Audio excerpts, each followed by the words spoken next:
Hello, everybody, and welcome to Bevvies with the Boys. I am Munchables. I've just realised my overlays are all completely wrong. I need to fix them. So I'll do that. Now. And I'm going to pass it over to Dagda, who's going to do the intro. Yeah, well, I've got to wear my tricolour to try and go against the absolute crap that Munch has been spouting the entire time we've been off this. But I will take it off because it's actually Results-based crap. Results-based crap. Exactly. But welcome to Bevvies with the Boys. It is our pleasure, of course, to have our wonderful guests. I'm joined, as always, by the one and only Munchables. But we are going to be joined by two incredible guests. We've got Raafaa coming across from North America, who's going to be able to chat to us a little bit about the Academy League, one of the phenomenal play-by-play casters that are over that direction.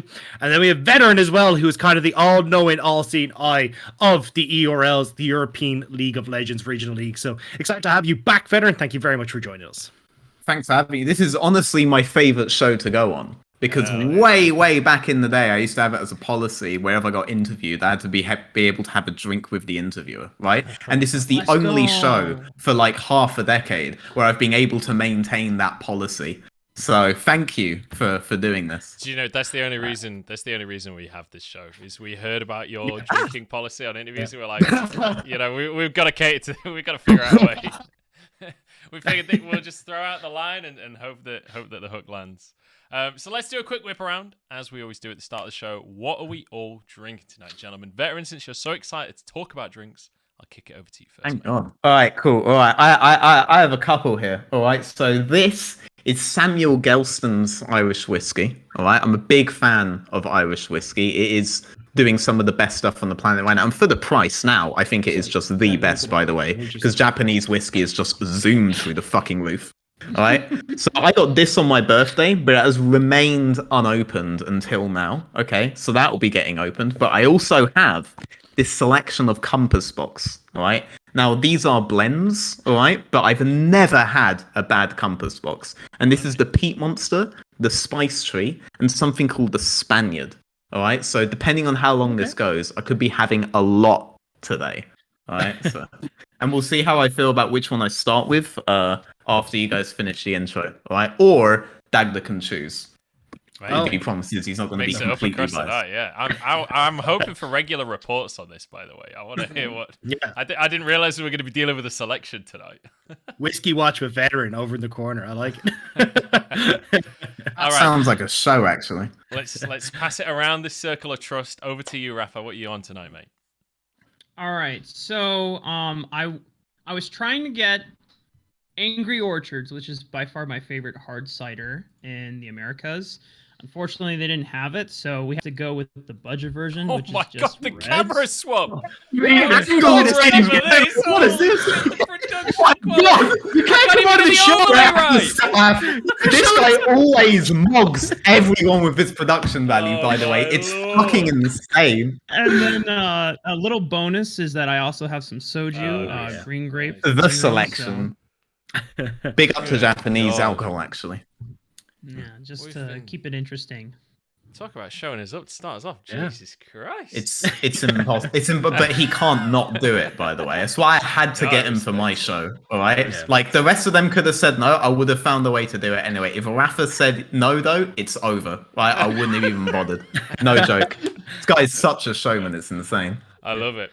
You certainly made an entrance, mate. All right, Dagda, what are you on tonight, pal? All right, so I went out and I got an American whiskey. It's a Kentucky straight bourbon that I nearly dropped. So it's Buffalo Tracer. Totally drinking it already.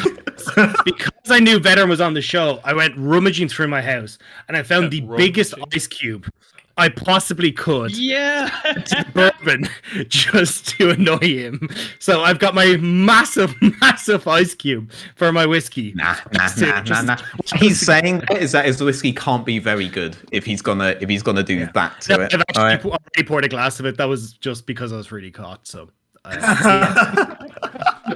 Buffalo Trace bourbon is what I'm on for the day. All right, sweet. I'm really not a whiskey drinker. I'm not gonna lie, guys. Drank too much whiskey at university, threw up too many times on it, and now just the mere whiff of it is unpleasant to the stomach. Weak. I know. It is what it is. So I'm gonna be on the Jagged Edge tonight by Brewdog, which is It's an IPA, but it's a weird IPA. It's like a really bizarre flavor to it. It's pretty good. Would recommend. But from what I've heard, Brewdog have become kind of a monster of a company. Like, they used to be pretty cool, and now they get a bit.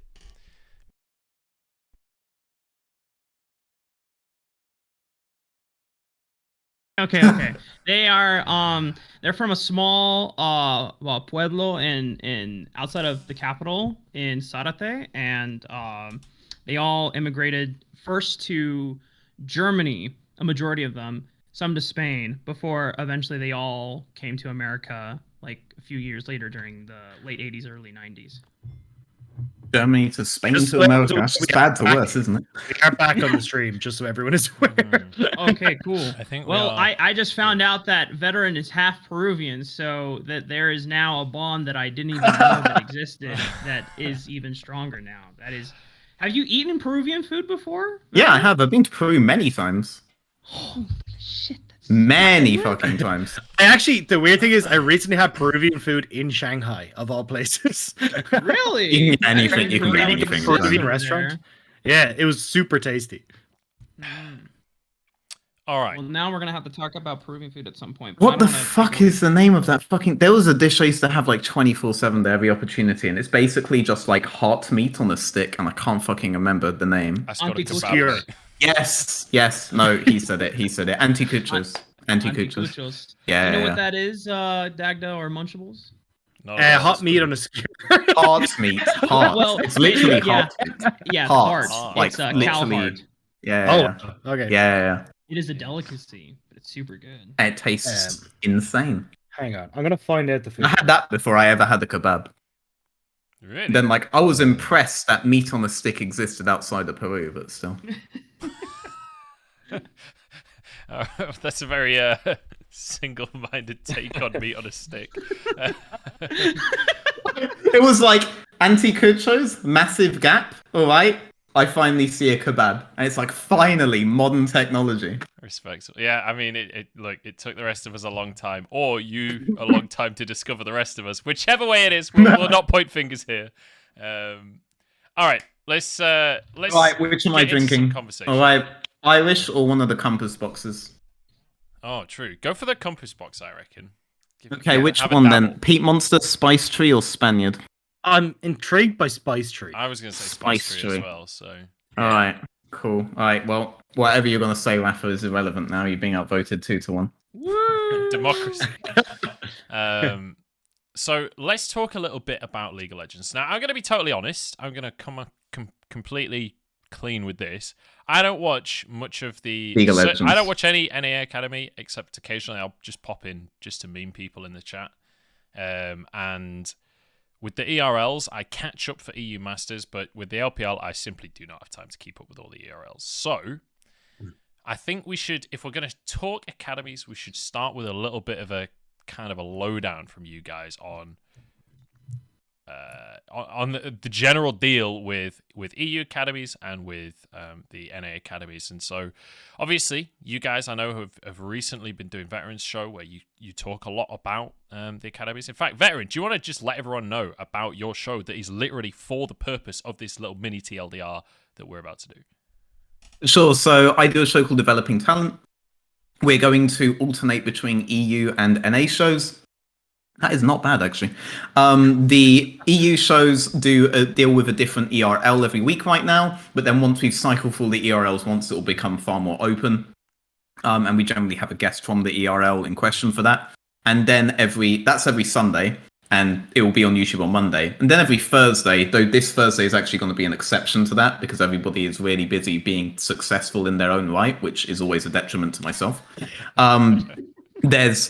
There's going to be a North American version of it where we deal with Academy and Amateur. That's obviously going to be on a bit of a break this week, though these guys like Raafaa are the ones who actually cast Academy and Amateur, so they don't ever get a break from this. And it is actually, surprisingly, a very fun scene to watch when you can actually find the VODs of it, which is a different story.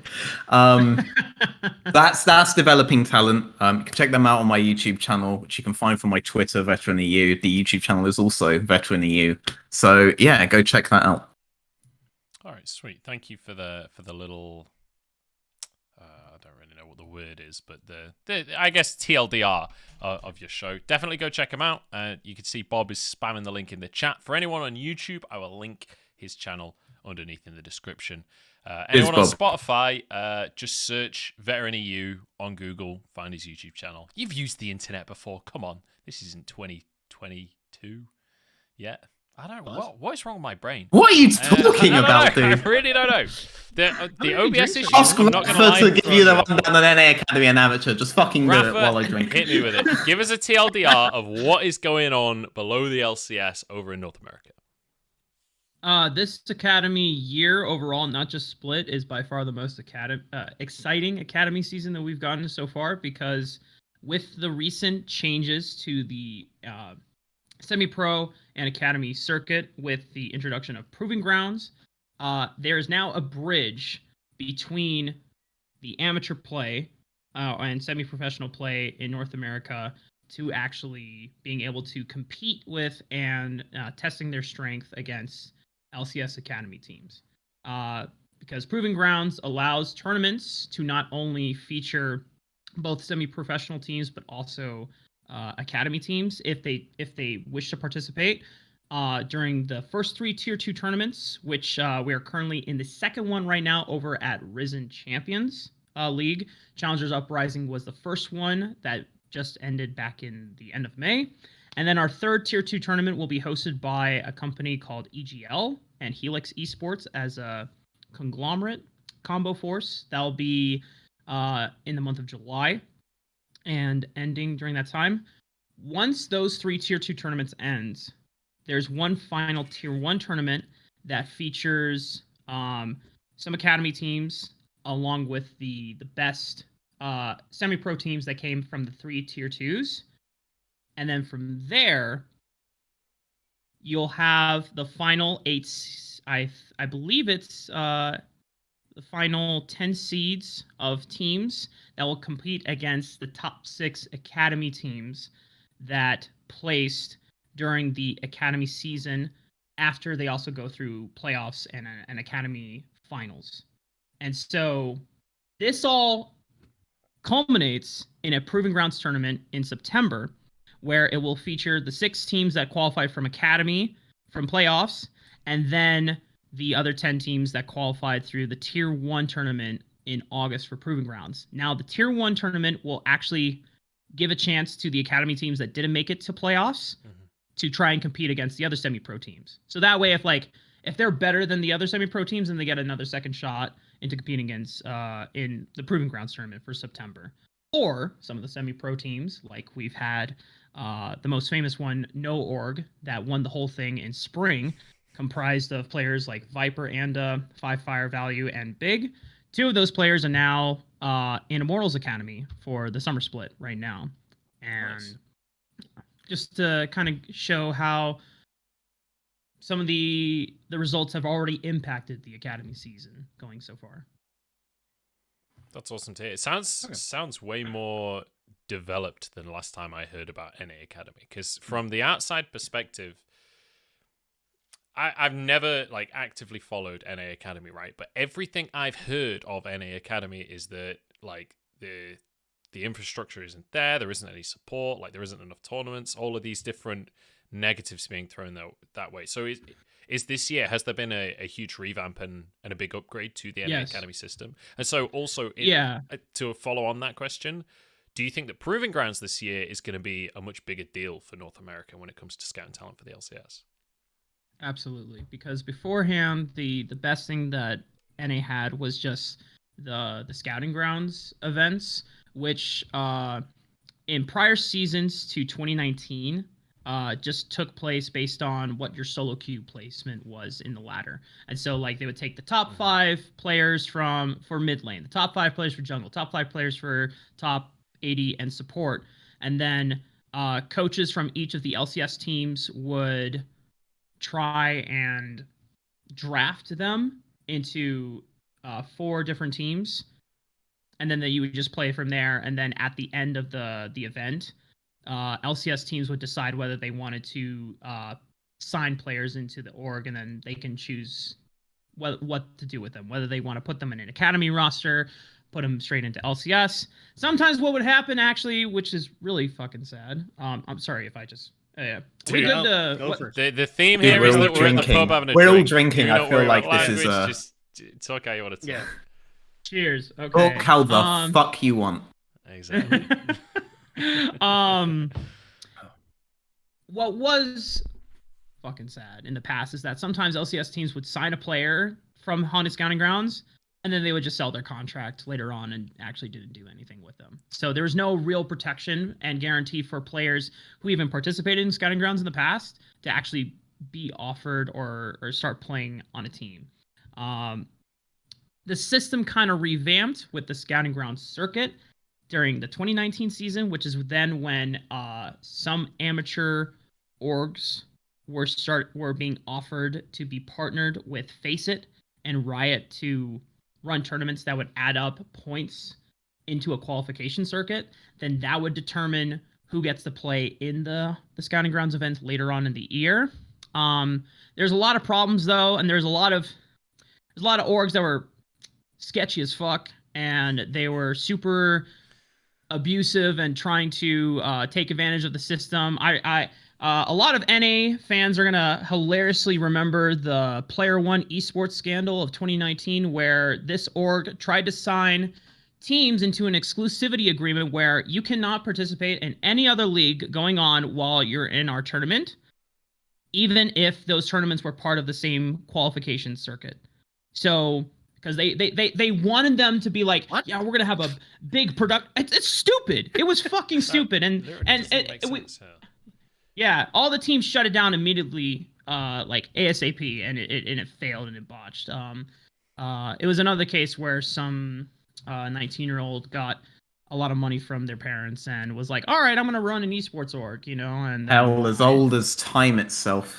Mm-hmm. So, but through the 2 years of Scouting Grounds that Faceit was operating it, there's a lot of lessons learned over time. And then Riot, finally going into 2021 this year, took away Scouting Grounds, and now they have just revamped this system with Proving Grounds, and the inclusion of academy teams being able to compete in these teams, in these tournaments that are mainly for amateur and semi-pro teams, is the best part of it, because now there's direct interaction in between those two scenes, and there's no longer this gap where it seemed like, well, how do you get to from as an amateur player, an aspiring professional player, into the academy scene if you don't get a chance to prove yourself, right? Yeah. Yeah, because that was one of the big questions I was going to ask you. Because I looked at like a couple of the rosters just before I came on from NA Academy, and there was like 3 of them that just didn't have an ex-LCS player, and I was kind of wondering like what the system worked. But like, so obviously you've got this kind of system where you can kind of make a name for yourself in the semi-pro league. Do you see a lot of players from the collegiate league playing in that, or is the collegiate league just a completely separate entity altogether? There are some collegiate players in these semi-pro teams. Notably, I know I just talked to Veteran, and then Veteran shit on me after he saw a TSM amateur not do so well. Because I was hyping up Frost Forest and Doxa, who are representing Winthrop University. And I did not wait. I need to defend myself. I did not shit on him. All right. Yeah, that sounds really unlikely. I find it hard to believe asked that you would shit one question. Wait, no. I want to clarify. I asked one question, which is like, was their dog shit performance this week normal? Okay, and then all of his friends came in to say yes, they are a bad team. Okay. All right. I asked a simple question. Okay. Right. You just began the uprising, I see. I see. It was a genuine question. Maybe they dominate every week and I just caught them in a bad one. Maybe. Day, yeah. The answer was that, unfortunately, that's not the case. Just very, very bad. It do be like that sometimes. It do be like that.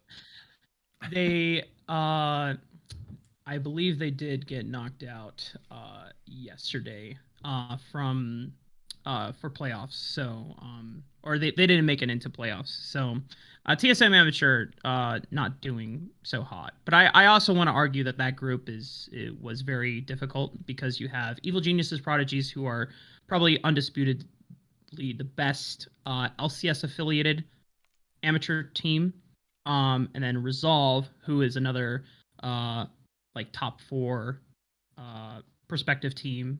I don't know if you remember Barrage from last split, but the players on Resolve include players that did have brief academy experience, like Piecake Lord with TSM Academy back in 2018, Fnatic, who played with FlyQuest Academy in 2019, APA, completely new in terms of like no academy experience, but he's been in amateur for the past couple of years. Ray is someone that is super new for this season, and he's a developing AD carry talent, is really promising. And then Winter, who has been in the amateur season and the ecosystem for like forever. He's even had brief stints on like Cloud9 Tempest back in the day, like 2014, 2015, whenever the Challenger series was. So,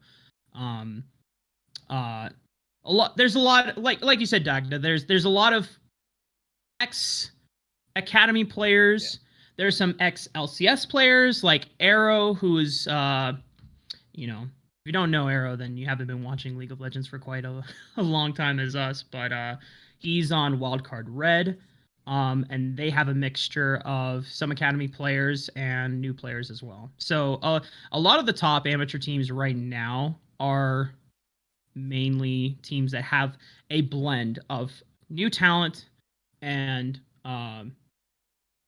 ex-academy or ex-LCS talent. And I think that's I think the only team that is at the top of the standings that is completely new is Evil Geniuses Prodigies, which is super cool. All those players never well, that's a lie actually. Shoryu was an ex-academy player. But this prior split, that whole team was all new. But then Danny, who was the AD carry for Evil Geniuses Prodigies, got promoted and now is playing on the Evil Geniuses LCS roster. So, hell yeah! I was really surprised to see so many. Well, not so many. Like a couple of European names on as well, like Mystiques and Pretty from Greece is in there as well. I didn't realize that, like there was imported talent into the Academy League as well. Like, is that regular or is that just this split that you kind of seen a little bit more of it? I think in the past, the Academy season was really reliant on trying to import talent because the scouting in the past for many teams was quite honestly not there and kind of dog shit. I don't know if they just didn't put in the effort or they were more focused on like the stereotypical concept of, NA has no talent, the solo queue culture sucks, there's no point in investing, we're just going to look elsewhere and try to get a talent that hasn't been like they were trying to find the diamonds in the rough but elsewhere before they became big in their respective region, which is why yeah. And then train up the guys who are in charge of the team for when they move up, for getting ready to import extra talent from Korea and Europe and get a bit of experience with that. Yeah, exactly. Yeah. if you can import early enough, then maybe this guy knows more Europeans that you can import once they get a green card and become a resident. See, that's how you develop a talent system, right there. And I will say you've kind of said it like this is more in the past, but based on the conversations this year, it doesn't feel like a lot of the teams in North America's outlook has changed on developing talent and not importing talent. Obviously, there's been the whole debate of import rule changes, and I feel like that has generally been talked to death. I don't really want that to be the main topic of conversation here. But I do want to... You mean you don't want me to say things that might... No, you can say whatever you want. You can say whatever you want, mate. I mean, they are intrinsically linked. But I'd rather Raafaa continues I talking. I do want to just ask first to Raafaa. Do you think that like this upcoming Proving Grounds is going to be like a turning point for the region where the LCS teams start to take their own domestic talent a little bit more serious, where we do start to see some rising stars actually getting a bit more of a look in? Because it does feel like from an outsider's point of view that just is not the case right now. If this isn't the split that changes the rest of the LCS team's minds, then nothing ever will. think this is the strongest case that we've had to show where we have had domestic talent and or fresh NA players, or even players without proper LCS org structure beat top tier academy teams. Like when a team, I know a lot of people will say that like, oh well, no org isn't completely rookies. You had Viper and Anda and Big on that roster. It's like, okay, but they didn't have an organization. They didn't have a team foundation. You know, they had a coach and a manager, and that was it. You know, and if that can be Cloud9 Academy, who had 4 different coaches added to, and it's an organization and coaching staff structure that I really respect. You some of the staff members on there, like Vigar and Max Waldo, are some people that I respect a lot in terms of their insight into the game. But still, that team beat Cloud9 Academy's team. And that's also a team that isn't like, it's a mixture of new talent and old talent. I think what LCS teams should be looking at is that there's a payoff, or there's an investment worthy of being able to give or support a amateur team, because amateur teams are very cheap. And I know Cubby knows the math much better than I do, but I don't know if he went over it during our episode with developing talent veteran last Thursday, but he said something about like it is far cheaper to run an amateur org or run an amateur roster than other ventures that LCS orgs are doing at the moment. And to be fair, the amateur org team concept was only just started by 100 Thieves last year and put into great success. So it off of 100 Thieves' next success, Evil Geniuses jumped in with Prodigies, Cloud9 comes in with Amateur, TSM comes with Amateur, Dignitas also comes in by partnering with Mirage. So it's still only half of the LCS orgs that have bought into the concept of investing into amateur space. I would not be surprised if a couple more LCS orgs invest into the amateur space. However, I think there are some orgs like Golden Guardians that will, at least not for the foreseeable future, do that, because it doesn't seem like they have the best budget right now. So, that's it is completely dependent on them. I don't know much about the conversations between the LCS orgs about whether they want to support academy rosters or whatnot, or the requirement to support academy rosters. But I mean, if you don't want to do a full-on fledged academy roster, then maybe just go for an amateur roster. It's cheaper. So to bounce off of that, just out of curiosity, I hear the phrase like LCS teams need to invest in academy and in amateur. I hear that specific phrase thrown around a lot, right? I'm curious on your take on this, Raafaa, and I'd love to hear from you on this as well, Varen. What is it you would like LCS teams to do specifically? Like we everyone always says like, let's throw around the term like we want these teams to invest in, but like, what does the money has to be spent in a correct way, right? What would you like to see orgs do to help improve the scene? Like, what would your... Sorry if this is like hitting a bit too hard for 20 minutes into the episode, but not trying to put you on the spot. But what would you love to see the orgs do? I'm not the best when it comes to business and managing. So obviously I can throw that term out. We need to invest more, and I probably don't understand like the logistics and how much everything costs and how actualizable these things are. But if you want to be lazy as an LCS org and do the bare minimum, but still give a chance for amateur teams to be recognized, either partner with an already existing semi-pro org that is in the space. That is what Dignitas did with Mirage. They Mirage was a semi-pro team that had been around for at least since 2020, 2019. This isn't the UK barrage, or is this a different barrage? Oh, no, Mirage. Oh, Mirage. Sorry, It's a French Canadian team from Quebec. Right. Did TSM recently separate with them, or I saw something about them separating, or was that it might have been a completely different esport, so I might be talking at my arse here. Yeah, there's nothing that TSM and Mirage did together to my knowledge. Anyway, sorry, continue your point. Yeah. If you want to be super lazy, just like, look at one of the top teams. Like Wildcard is doing incredible right now.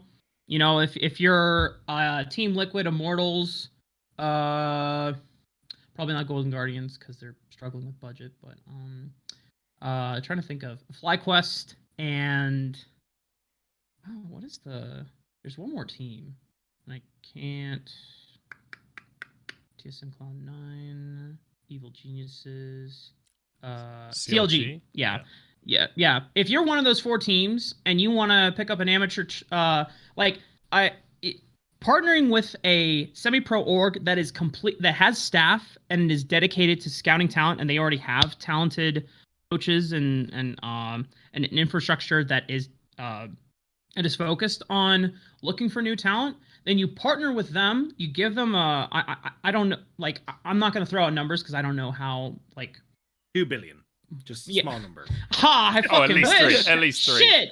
A just dumped $2 billion into the investment. 14 Man, stocks. That would be. Yeah. But just pay a reasonable stipend to pay the infrastructure and the staff of that is doing all the scouting for you, and you basically partner up with a farming system for your org, and then they can feed straight into your academy roster if you want to do so, or even straight to LCS. I mean, that in a way, that is what Evil Genius did successfully, because I mean, they have now formed an identity with Evil Genius's prodigies. That's great. Technically, the roster they picked up was formerly Zenith Esports.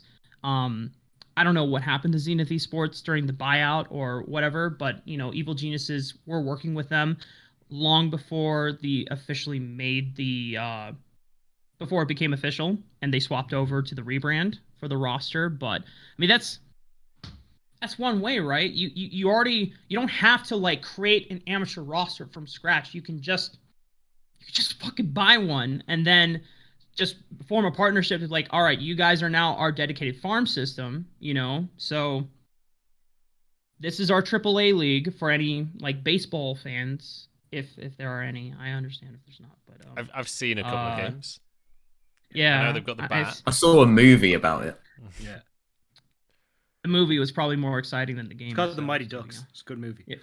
I watched the Dodgers games, and they gave us cans of beer that were like yay big, so that was pretty exciting. But then they stopped selling them before the last little section of the game, which is like you're like 4 cans in at that point. The last thing you want in your life is no more beer, and they stopped selling beer. Yeah.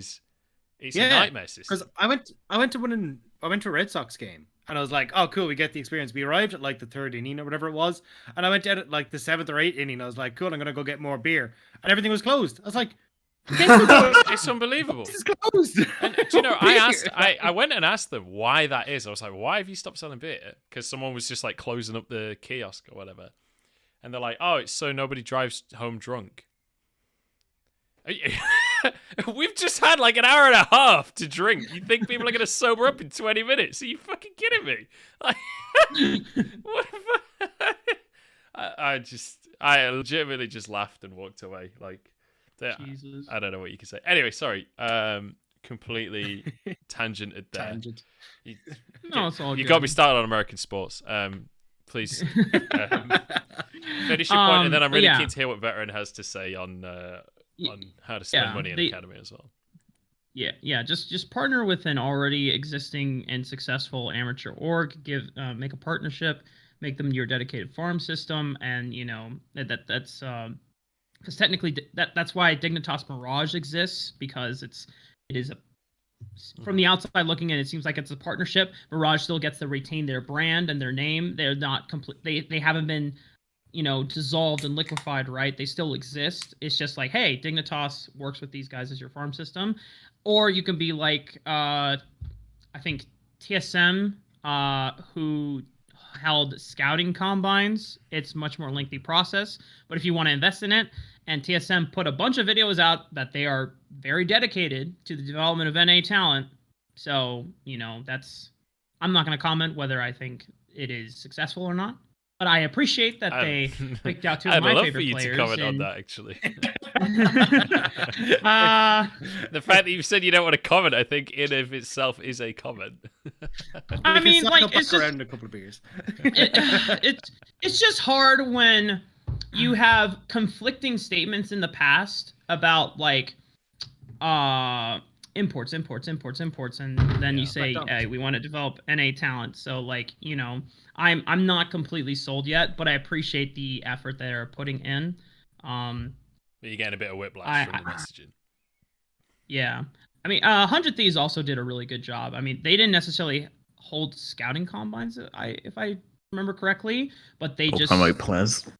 At least, yeah, it wasn't open scouting combines. It was more like, hey, they just privately reached out to players and they had tryouts based on just talking to scouts and coaches and whatnot. So, all right, fair enough. So I feel like we've got a couple of different potential routes there. Veteran, talk to me, mate, because you've had your thinking face on for the last 20 minutes. I'm curious what you think the correct steps forward would be for organizations that are looking to push Academy and the Challenger. I can't remember what it's called. The Challenger League in America, or is that Academy? The whole tier system is messed up in my head. But Varian, how do you think these orgs should spend their money? So, don't say imports. The nose is mostly like dried herbs, but it has like a really good toastiness. Now, in the taste, you'd expect these flavors to be amplified, but the problem is I think they did that and it was too rich, and so they decided to like layer on vanilla, which is fine. But I feel like they put so much vanilla, it really destroys the richness that it could have had.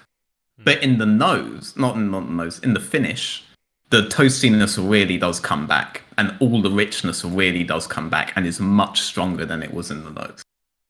It's good, but I feel like they slightly overdid the vanilla in the taste.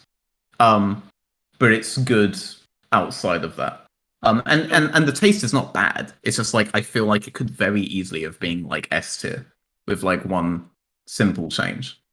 So you don't think any orgs should? The question is wrong. The question is just wrong. So, there are 3 issues in North America that have to be addressed. Can't be ignored and can't be treated as the problem. They have to be treated as kind of like a symptom, and you have to work your solution around them. So the first and most major problem is, what is a player to an organization? The way that the fans think about a player to an organization is that a player is a vehicle with which to get wins, and the wins will expand the profile of the org, and expanding the profile of the org expands the SEO numbers, and expanding the SEO numbers in general of the org expands its potential profitability.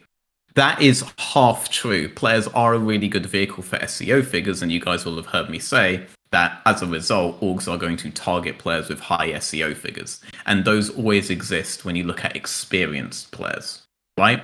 And experienced players for the last few years, because of the amount of imports that have been brought in, are now predominantly imports, because North Americans haven't been allowed to become experienced players with massive SEO figures outside of like Doublelift, Sneaky, Meteos. These guys who have now discovered that they can make more money streaming than playing, right? So you ended up with a shortage of player assets that orgs would find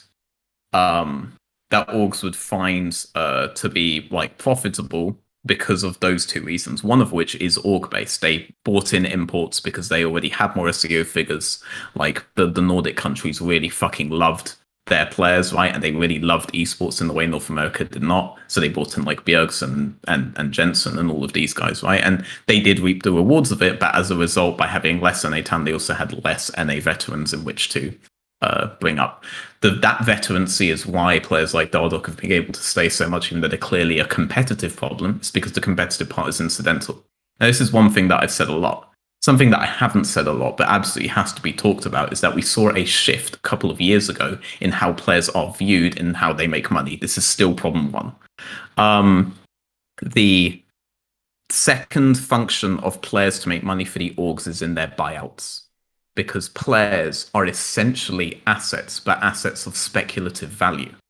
And so long as you can resell a player at some point, because the ecosystem continues to go on, you will make money from that player. The big stimulus, I guess you could say, in creating this speculative value on a player is when new orgs come in. So when the new Evil Geniuses organization came in, for example, the new Golden Guardian organization came in, for example, Cloud9 utilized that scenario to create a massive leap in the value of buyouts. That was when you had the $1 million deal that caused the Svenskeren, Vulcan, etc. trade, right? Three-way between three teams. Very likely, the future of the LCS is going to be a series of 4 orgs. This is probably the future of any franchised league, but I'd have to look more into how it would affect in Korea. The future is likely to be like a top 4 set of teams that are rich and that will stay, and a bottom 6 that will eventually just exist for the purpose of hiring the speculative value of these assets, the players, over and over again as they come in. They come in, you raise the value on buyouts, they buy out your players, they eventually sell their spot to another team, that team comes in, you sell them players, they eventually sell their spot, another team comes in, you sell them players, blah, blah, blah. Players make money for orgs in those 2 specific ways. That's why bouts in NA are so inflated, because they are treating them as speculative assets. That is good business. I want this to be very clear. That is good business. The way North American organizations from a business perspective view players is good, which is why they are the least successful region competitively, but the most successful region monetarily. They've been better than China for many, many, many, many years. It is incidental. It's actually counter to try to build a competitive team versus building a profitable team in the many different individual circumstances outside the one everyone likes to cite, which is why don't you just do well at Worlds? Well, because that's obviously much riskier than anything else that is going on. So that's problem 1, right? Problem 2 is so this is problem 2 is also going to be one that people have talked about in the past, but I'll throw a little bit more on. Problem 2 is that the ranked player base of North America is far lower than anywhere else. People look at that and they see a cultural problem. I used to look at that and I used to see a cultural problem as well, but I've realized in the last few years that that is actually just an intellectually lazy way of looking at it. The question is, why is there a lower percentage of ranked players in North America versus any of the competing areas that they are competing with? Why is there a far lower one than in Europe? Right? Why do North Americans spend less time on video games, try hard, than Europeans do? Right? To say that North Americans are just born lazy or their culture makes them lazy or whatever is a very lazy way of looking at it. The reason why, and also I just want to say, throwing this kind of culture problem on the players is not just counterproductive, but it's just straight up mean. It also happens to be wrong. The reason why is the third problem, right? And the third problem is that North Americans do not have access to the same kind of systems that any European team does. Now, this is also true of China, but China has a much larger population to take from. And it's also somewhat true of Korea, but Korea has a cost of living advantage and has a much larger gaming population. Yeah. Right? The percentage difference of players that are playing is the issue, right? The percentage difference is accounted for when you realize that if a North American doesn't buckle down and get a job, they are fucked in every single facet. So here's a question that people have asked within Europe, right? Many times, sometimes a little bit memey, but this is this is something that is actually true in Europe and is a bit of a phenomenon. Why do the Danish have so many esports players, right? Now, one explanation that has previously been used is that they have better internet infrastructure than everywhere else, right? That is somewhat true, right? But that's not enough alone. Here's a policy you might not know about. In Denmark, if you get fired from your job or you quit your job, for 2 years, you are guaranteed up to 80% of your salary by the Danish government. In America, you don't have anything like if that. You get fired? Yeah. So I could shit on my You can be boss's unemployed desk, for get 2 paid years. For 2 years. So something that we do know, something that we do talk about, right? Something that we do talk about is the fact that these guys can quit school, focus on gaming, and go back to school at any point. But we don't focus on the other benefits that people in countries in Europe have, and some of the most successful esports countries in Europe have. They have a pretty insane advantage over everyone else when it comes to focusing on games. They can actually try on this. The issue with the attitude to the North American player base and the North American players and how they view League of Legends is that we view them as being lazier than us or more cowardly than us about risking. But the actual issue is that at that level, the risk-reward evaluation the North Americans are going through is completely different to the risk-reward evaluation that the typical European player is going through. And this also accounts for why the United Kingdom has significantly less esports players than everywhere else. I used to just use the PC explanation, but this is actually quite true in other esports as well. People are going to start mentioning COD, but if you start mentioning FPSs in general, then suddenly the difference comes out again, right? Suddenly the Nordic countries absolutely dominate, right? So that's a problem that can't actually be solved within esports. And problem one indicates that the orgs will never, ever be the ones to solve it, right? Any suggestions we give the orgs, why would they? It will always be more profitable for them to act as they are. Now, here's problem three. Last one wasn't problem three, that was an extension of problem two, an explanation of problem two of the ranked player base, right? Problem three is you have massive degrees of separation in the US. One has already been recreated in Europe. You've separated franchised LEC from the rest of the leagues, right? Sure, you've made them have a secondary team, but teams like G2, I don't even think if you ask them that they can name anyone on their secondary team, right? Like they've just outsourced it. It's completely separate, right? That's one separation. The other point of separation is that the only part of the scene in America that can compete with that risk-reward evaluation is completely separate from amateur academy. And that's the collegiate scene. This is why collegiate sports are such a big deal in America. Because if you get a scholarship, then you can reevaluate the risk-reward, right? Suddenly, it's worth to all in on certain games or certain sports because it actually has tangible economic benefit if you're really, really good at it. Imagine if being in Challenger is basically a free trip to university. You've just gotten over one of the massive hurdles, massive social hurdles that you have, massive economic hurdles that you have in America. We are here to talk about this sort of thing, but if you actually want to all in on something in America, it wouldn't be the LCS or the LCS Orgs or Amateur Academy. It would be the collegiate scene. You can't expect the orgs, even if you introduce them to collegiate somehow, to invest in it. They have no incentive to invest in talent. They have incentive to invest in speculative assets that they can sell for more money. They have incentive to invest in massive SEO figures. They have no incentive to invest in competition.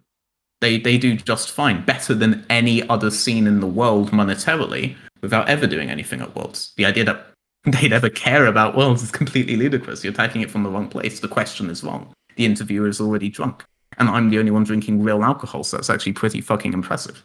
Actually, sorry, Dagba. So the actual people that have to invest, is Riot.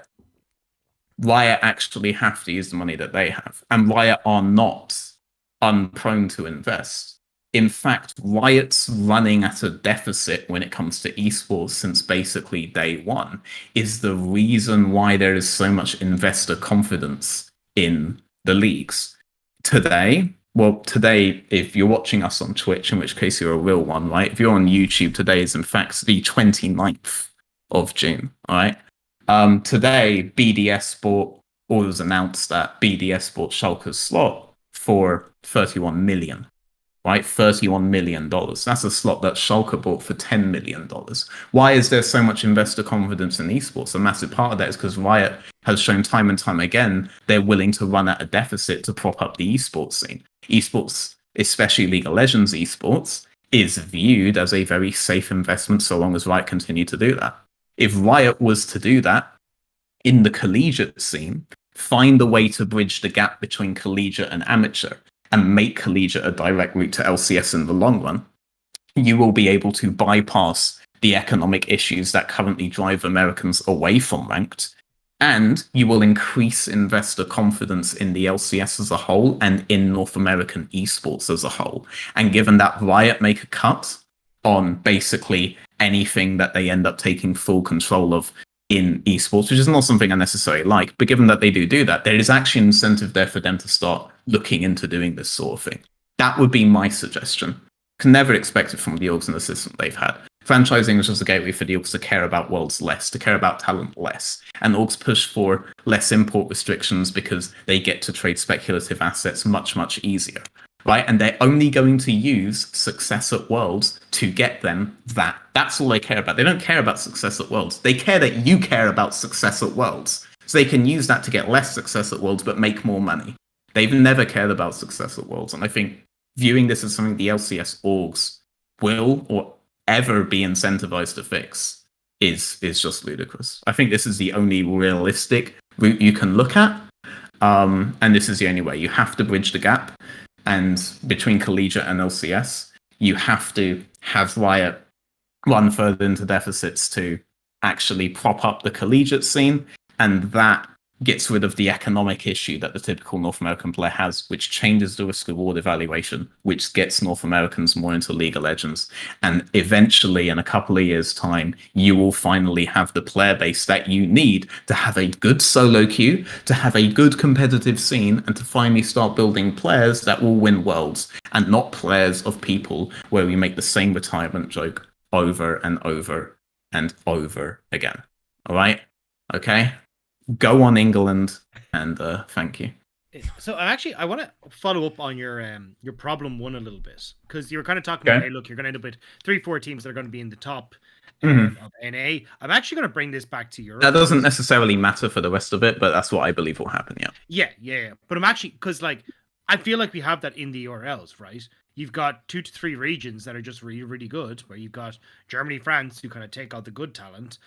Spain used to be in that conversation, but I know they've slipped off. And it feels like there's like, I cast the Baltics, right? And you'd get 1 or 2 good players who come in, and then they'd be shipped off to Italy. They get to Italy, they do well. They ship off to France. They join LDLC. They'll join the Premier, the DACH region. And it kind of ends up in the same situation, right? So like, do you see a difference in the way that the ERLs are structured? Yeah, a couple of things. Yeah, so we're not to the same extent. But the only reason that we're not seeing the same thing to the same extent is that there was a market failure in Europe at the same time as franchising came in. So we just could not be competitive with North America. So long as we're unable to be competitive with North America financially, we won't be full of imports. But let's not act as if these orgs wouldn't import like fuck the moment that they have the opportunity. They did before, but now they just don't have the money to compete with the other regions that are competing. LEC. I feel like that's what we see. We see a mini problem in the ERLs. The LEC does matter for this though. Now when it comes to the ERLs, there are richer regions and there are poorer regions, and the poorer regions will always end up being farm regions for the richer regions. The thing I hate about the ERLs is that I do actually hate the import restrictions, but if we were to remove the import restrictions, that would actually negatively affect regions like the Balkans. But the reason that I hate the import restrictions is because if you are from a region like Italy or the region like the Balkans, you are always going to be a much lower priority. You are not going to have high SEO figures. That's why you're a minor region in the first place. You're separated by SEO figures, right? And you're only going to you can't ever be bought in, I should say. You can't ever be bought in as a placeholder, right? The placeholders always have to be native regions. So the richest regions are basically always guaranteed the X amount of non-imports that they have because they need those placeholders, right? But you have to be from like a really, really valuable position, and at the same time, you have to have managed to have developed super well in that position from a worse region in the first place. Otherwise, there's basically no incentive to take you up. You will never have the SEO incentive to take you up unless you've like smashed Italian scenes so fucking much you've developed an international following. That's never fucking happening. So I would rather that you just didn't have import restrictions in the ERLs, and then players can start basically playing the solo queue game, and because other players on the team have recommended that they really want to play them because they really want to win, and you want that particular player so much, you can actually be moved up. And that's the only counterbalance that they will have to that. So I want the import restrictions removed for that within the ERLs, but that will always hurt the lower tournaments, right? I just don't really care about the tournaments. I care that the players are able to have opportunities. Do you see like solo queue as that like? It's a unifying factor. It's a unifying factor. I care about the development of solo queue, and the development of solo queue in North America is impossible while only 40% of them play ranked compared to other regions, right? Where there's a massive percentage of them playing ranked. Like the Vietnamese region has a much larger percentage playing than the American region. The top players would play ranked, right? That's like if you're trying yes, to. Yes, but you become a top player by playing ranked. Yeah. No, what I'm trying to get at here is like, so you're saying that for the ERLs, right? You kind of self-advertise through ranked. What do you see is the difference between North America solo queue for trying to self-advertise and like beating less people are advertising because less people are incentivized to play the game, so there's a smaller actual real pool to take talent from.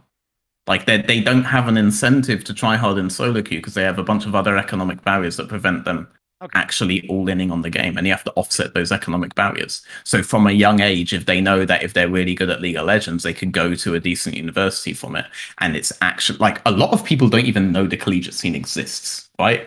If it's like actually properly fucking advertised and it's a proper big deal, and it's not just like you get a scholarship to like this kind of uni, you get like a half scholarship to this one, like if it's actually a big fucking deal, then I think that's the actual counterbalance that you have. That will incentivize people to do it. Otherwise, you're going to have to not look at League and just reform the entire economic system in the United States, and no one's going to fucking do that. So, well, yes, I mean, only like, a small job.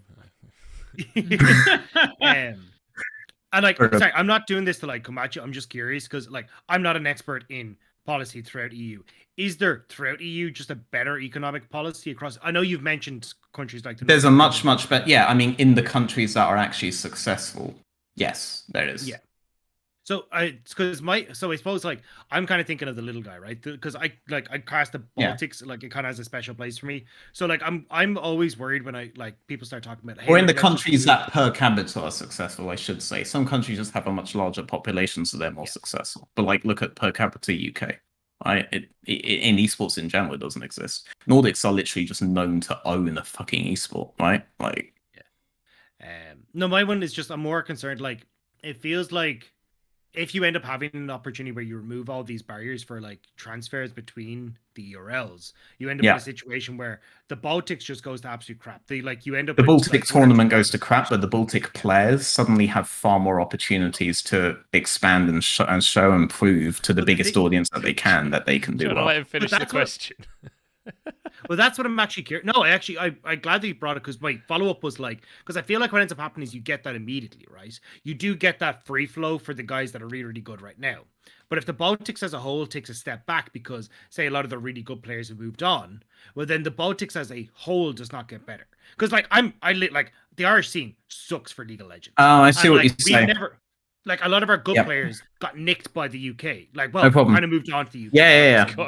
But like we end up seeing the Irish scene then go into detriment because a lot of our really good players just weren't playing there. So you didn't get practice against the good players. I will answer you, but you have to tell me which drink I'm having first. So it's Peat Monster, the Spaniard, and the Irish. Peat Monster. Peat Monster. Okay, I've actually had the Peat Monster before, so this is less adventurous.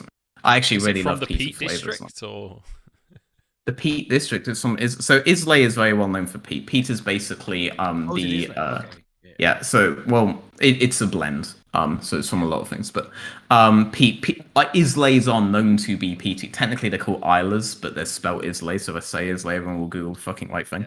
But PT is It's a Scottish basically region, by the way, in the yeah. West. It's Yes. it's the yeah. It's the yeah. It's from the West. I always have to do never eat study the week when I want.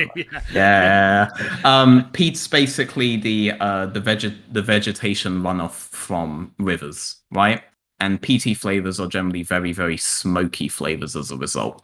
And they basically kind of like burn that under the grain as the grain is undergoing whatever. That's basically just it's smoky. All right, it's smoky. That's basically all you have to know. So peat monsters, very fucking smoky. Will set off the fire alarm if I let it out. What was the question again? Tiny island that was like 17 different breweries. Yeah, and I've always wanted to go there for a tour. And if anyone wants to sponsor me, like fucking do it. I'll just make like whiskey with esports as a show or something. All right, like fucking do it. Okay. But yeah, so what's your kind of thought? Because at least for me, when I look at like say the Baltics or regions where we kind of have a similar problem, right? Where you don't have the infrastructure underneath it to make sure, or like the social policies to kind of make sure that these people are going to be safe to try. No, I understand. Yeah. And then so move across into I understand. We're going to nick the guys for 2 years, and then suddenly the talent just doesn't have so practice. Your issue is essentially that if I do the thing that's best for the Balkans players that are like already able immediately, yes. Yeah, I'm going to basically dismantle the Balkans overall because I won't address the economic issue that they have versus Denmark, for example. Yeah. Right. Okay. So that's a twofold. So number one, in terms of like scrims or something, right? In EU, given that we're all on the EU West server, all these teams scrim each other anyway. It's actually just completely incidental which league you are in. It's just about whether teams view you as being good enough or not to scrim, right? In terms of solo queue performance, they all perform the same solo queue. So if I was to nick a Balkan player from there, all the Balkan players in there will have the same ability as the Balkan player that I nicked, right? Now, obviously, the Balkan player that I nicked was a cut above everybody else, right?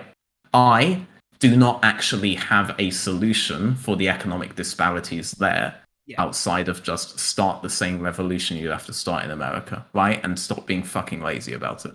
But my man, actually, Peruvian elections. Actually, wait, I won't. Right. That's a fucking shit show right there, man. Okay. I mean, like that was like that. No one can win that. Okay, I'm real nervous. What I will geopolitics of veteran. What I always say to that. What I always say to these kinds of things. So I don't have a specific solution. The reason why we're in the situation that we're in. And the reason why I suggest the policy that I do is because the end goal has to be the LEC, which is a conglomerate of every European nation, right?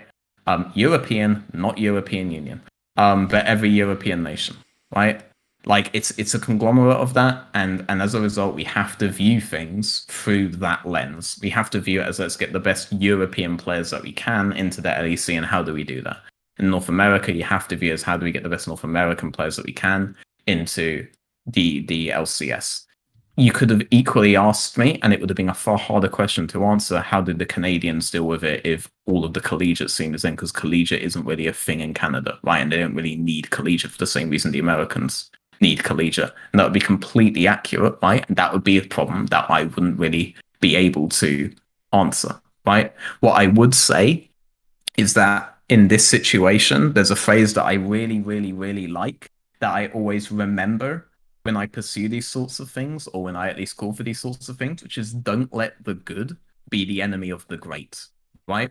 It would be great if I was able to fix it for the Balkans and all of Europe at the same time, or Greece and all of Europe at the same. I'm sure Greece has heard that a lot, right? And the rest of Europe at the same time, right? It would be great if I could fix it for Italy and the rest of another country that would probably heard that a lot at the same time, you know? And it'd be great if I could equalize it for Canada and the rest of the US at the same time. But I can't. But it doesn't mean that this particular solution shouldn't really be pursued, right? Like, don't let the good be the enemy of the great. I think that's a really important thing for policy that people don't really remember a lot, including in normal political arguments. The opposite of crab mentality, basically. if it's not fixing everything, then it shouldn't fix Yeah, I anything. mean, you'll just never do anything if you like. I can't answer that question right now, but let's do step one, and then maybe we can fix step two, right? Like, you'd have to dissolve the LEC is the only fucking thing I can see right now, and create it so that each country has its own fucking league. But then we're not competitive on the world stage, right? That's how we And get like, the LPL and you won't viewers. do Let's it. go. You know, like, it's not a feasible policy to give. I at least gave a policy suggestion that's somewhat feasible, right? I can't give a policy suggestion that's feasible that helps the Balkans at the same time as everyone else, right? But it can help the players in the Balkans that are already good enough right now. Like, at least I can save them right now, you know? Yeah, no, it was just to try and get your thought process on it, because like it feels like it is a case of, hey, look, we get the guys in the Balkans or the Baltics and all those ones that are actually good at the moment, but then it does feel like we sacrifice it later down the line, and then it becomes a question of, I don't think okay, you well, how do sacrifice we down the do line. this? You just don't equalize them with everyone else, right? Like, I think the people who are already successful in the Baltics, that kind of a person will be successful in the Baltics down the line, right? But the tournament itself just might not exist in the future. But that's bad for the players who could only compete in the Baltics. I think that the players who are good enough right now to be good enough in the Baltics got there from solo queue, not from their experience in Baltic tournaments, right? And they'll just be picked up by teams down the line as well. The counter argument would be that I've reduced the pool of teams, right? So, but yeah, again, don't let the good be the enemy of the great. I would say as well that in the context of like taking one or two players each season, it really is not going to have a major impact on the region anyway. Like, it's not going to reduce the talent pool enough that the tournament will run. And also, one good player being in a region does not hold a region afloat in terms of this local tournament running. Like, I don't think that it would significantly impact the region unless this player is some kind of messiah to the masses that's coaching everyone and all this kind of shit, right? So I feel like in the grand scheme of things, I agree that I don't think it's that big of a deal, really, them being pulled out of that region and moved elsewhere. I do want to revisit the topic of the import rule within Europe, actually. And I'm curious, do you think that... So, obviously, you explained earlier why you think the import rule should be removed so that there's freer travel. In the ERLs, yeah. Within the ERLs, yeah. Let's just clarify. Yeah, this is within the ERLs. We're not talking about the NA stuff. Do you think a reduced requirement? So, like, let's say it was one player from the region on the team. Do you think that would make a difference, or would it have to just be removed completely? Obviously, every time that it's reduced, it's going to be more beneficial. Yeah, like that's more chances for the Italian guy, or the Balkans guy, right? The Lithuanian, the guy right now who's heavily devalued. Like, players have been victims of this. Jakey is a guy I bring up a lot. Gabo is a guy who was very, very high hyped after Cries, right? But he didn't have a major ERL to go into, because top lane is a very low value role to import from, and top lane is therefore going to be the role where most people put their placeholder, right? They're not going to put their placeholder in mid, they're not going to put it in AD, they're not going to put it in jungle. And for the last 2 years, people have accepted the power of the support role. Top lane's the worst role to be really good at and be in a bad region on, because that's the placeholder role for most teams. They import on the others.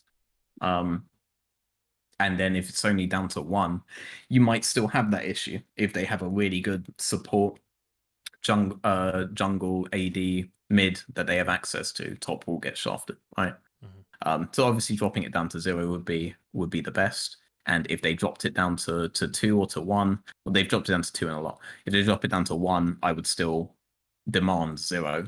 But drop it down to 1 if you're thinking about it, guys. Drop it down to 0 if you're thinking about it, guys. Just remove the rule entirely. Eliminate franchising and bring back promotion relegation, please. Like, just do any good thing that I think should be done if you're thinking about it, guys. But yeah, like, I think it would make a difference. It wouldn't completely solve it, but even reducing it to 0 doesn't completely solve it, right? So okay.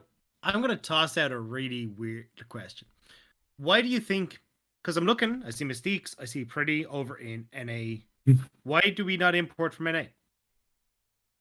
Why do North American teams not take North American players? Why do European teams not take? Yeah, but I'm asking you, why do North American teams? Because I just told you why. They're not speculative assets, and because of the fact that they're not invested in at all by the people who should be investing in them, they're also not that good. So they're not likely to But could become really you- good speculative assets either. Same thing applies. Well, would you not? I don't know. Okay, I love you, Raafaa. I love you, Raafaa. Raafaa, I'm on your side. Raafaa, I'm on your side. Raafaa, I made the show. Okay, I'm on your side, dude. I know. They're not strong speculative assets for reasons that have nothing to do with competitive. For reasons that have everything to do with competitive, they're bad. Okay, so you don't see a world in which a EU team could take a North American player You and that that could could potentially and then be an they asset. they weren't able to sell him for money, so the speculative asset reason vanished. So- right? So- All right, so here's a rant, like another tangential question off of that. Let's say there's a scenario where there's some kid, he's like 16, his 17th birthday is coming up in a couple of weeks, right? Big on Twitter, Okay. streams all the time, like general sniper kind of kid, right? Where really, really good at the Okay. game, clearly going to be a talent, has a social media following, has the SEO impact. Do you think there's a possible world where EU imports that kind of guy, he goes to an ERL, or do you think it's just too likely that NA, with all of their financial support that happens in the LCS, the that he first just ends thing- up in LCS?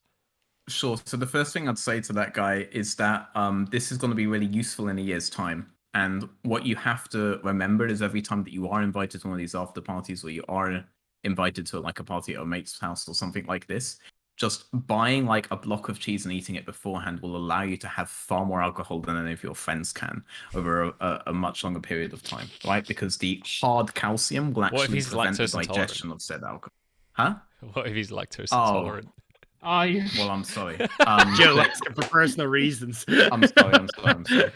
You do that, all right, and then make sure that the money that you have goes to Jaeger bombs for everyone. Now, some of them will ask you what's a Jaeger bomb. Those people will become your friends afterwards, all right? But the hard calcium will line your stomach. It will prevent the alcohol going straight into the rest of your system, all right? And you will be able to outdrink absolutely everyone. This is very, very critical to know as you reach your later teenage years. What was the other fucking thing you wanted me to address about with him? Just if that changes, that he could be imported. That The he issue- could the be issue was that he imported. If couldn't has be a high financial SEO asset, figures- right? Yeah. If he has high SEO figures, he could actually be picked up by an LCS team. We figured because out you've problem just number basically 5. given yourself the equivalent of an import who has a green card, except he's an American. They're basically the same fucking thing. But imports with green cards have normally been in the scene long enough to have high SEO figures. If this 17-year-old has high SEO figures, he will be moved in. You said a general sniper type of guy. That's a really good analogy because General Sniper has a good stream and got immediately picked up by Cloud9 as a speculative asset, right? Like, yeah, that guy will get picked up. Would he be imported? We can't compete with North America. We We figured can't out even problem compete number for our 5. own players. We didn't try to compete for SOAS. Not because we didn't think he was good. We didn't try to compete with him because we didn't think we could compete monetarily. So we just left him to the wolves. We have figured out problem number 5, though. NA just doesn't have as good a cheese as Europe does. Therefore, you can't eat as much when you go to these parties. That's You know? true. Irish cheddar is actually pretty Milk good as dip. well. Though. What's what? Any like strong cheese is like better for Does this. the canned squirty cheese that you get in America contain hard calcium? I think that's one of the most important questions because then you could just just don't get flip it I mean, upside get a down, lot. stick it on one of those beer hats, two Cheesy? straws, Just get like whole the milk. mouth. cheese- Just get whole milk and down it. Fuck it. All right. Cheese whiz, man. I don't even know if that's real fucking cheese in there, man. That's- Spray on. Imagine a country that creates its spray on cheese, man. And you have to say you're from there. Fucking Right. hell. Thank God. I did live there. I mean, for this a is bit. a problem that I do like cheese. this is a problem that can't be solved. I can't solve that problem. There's no way. There's no way to solve that. Yeah, I think that's And you can make that problem the enemy of anything. I just want to say. Man. spray on cheese is the reason that we don't have more domestic. Last tomato time I than was North there, I America. really annoyed my girlfriend, who is American, by the way. Like, I really annoyed her by every time I saw spray on cheese pointing out. Be like, yeah. Anyway. Discord censored you there because Discord is American. But that's, Oh, I think you all must know have what I peaked on your earlier said. mic, and Discord does this you all thing know where what I like said. it kind of breaks it. But oh dear. Okay, let's talk less infrastructure and big picture. Let's talk a little bit more League of Legends. So when we're talking Love it. NA Challenger, when we're talking EU Challenger, who are the big guys we should be looking out for? Because obviously, certainly within EU, I cast EU Masters, I know some of the bigger names, but I'm curious who you guys believe are going to be the names that we're all going to be learning over the course of the next 12 months. Who are the guys that are kind of flying under the radar right now that are showing signs of being big players? I'm going to leave all NA to Raafaa, and I'm going to let him take it away. But first, I'm going to leave all NA except for this one guy. It's this one guy. Yes, there's this one guy called Leo99 who I watched, and he was fucking piss smurfing over absolutely everybody. If you told me to make like an all NA Academy amateur team now, right, he would, no matter what, just be the fucking guy that I would take as mid. And I never heard of this fucking guy before I started watching the games. All right, what team is this? So guy? like, shout outs to that guy. AOE randoms. AOE randoms, which is the sister team of AOE, right? And he was brought in for their game against AOE as a fucking sub, and he 1v9 the whole fucking thing. This guy is a fucking animal, all right? And he's so fucking good, all right? But Raafaa can now talk about everyone else. But I had to shout because that guy is fucking phenomenal. So lucky that the first week I watched this scene, all right, that guy just randomly happens to be playing. It's so fucking lucky. I loved watching that guy play. Nice. So Raafaa, do you want to talk to me about who you want to talk about? But give me like a bit of a big picture view of each of these players. So like what team they're on, like what kind of stuff they play. Like give me a bit of detail about what I should expect League of Legends wise from each of these players. Right. I think I will go ahead and as a nod to Cubby, I will go ahead and put his number one prospect, who is Darkwings, aka Isaac Chow, who is on the team AOE, the main roster. He goes by the name. Wait, did I just say Bradley? And holy shit, hang on. Darkwings, for AOE. I used to play Darkwings. I'm looking at this ball. I'm like, how much fucking? I'm fucking good, guys. Anyway, time for the soju. Let's go. Yeah. Time to. Oh yeah. Every time you stumble trying to explain a player, you have to take a shot of soju. I think that's the. So does Chas. That's the way this goes. All right. Well, let me. See, I feel like you need to add in like another thing on your like redeemable points, where it's just like chat drinks. Where it's just like 2,000 and someone can redeem it and chat has to drink. It's kind of like buying a round at the pub, except they have to pay for their own alcohol. Yeah, exactly. That's not really buying a round. You're just like, No, it's not. But it might get everyone drunk, and that's always good for us. But this is so good, by the way. I just want to say, like, this is so fucking good. Monster? Yeah, the P is so fucking good. Which I feel like after this, I have to have the Irish. Sorry, by the way, Spice Tree or Peat Monster? Where did you get the Compass Box? Compass Box. I mean, you can get Compass Box at like any store that sells. Well, any whiskey store you can get it from. So like, have a look because I'm heading into town. There's a Celtic whiskey shop. The Compass Box double single should be everywhere because that one won awards, and that was also my introduction to Compass Box. This I kind of like luckily picked up. I didn't like expect to pick it up. I just popped into a whiskey shop, and this was there, and I was like, fuck it. I've never had a band Compass Box. Let's fucking go at it. Also, Raafaa, I'm proud that you are the grape soju. Grape soju is the most superior of sojus. It is so fucking good, man. It's just the right amount of sweetness. And it's I used to like really like super sweet alcoholic drinks, and now it just has to be slightly sweet, otherwise then. Dude, soju was such a fucking good drink to get drunk on because it's like piss easy to drink, but it's like 20% though. Like it's like the mead of Asia, you know? It's so fucking good. Like it upset me though. Sorry, when I go over to America, like I'm probably gonna go over later this year. You and me have to fucking get smashed, all right? Like you have to come over to LA just to get smashed if you're not in LA. When are you heading? Well, let's talk after because I'm considering a Vegas trip at the end of the year.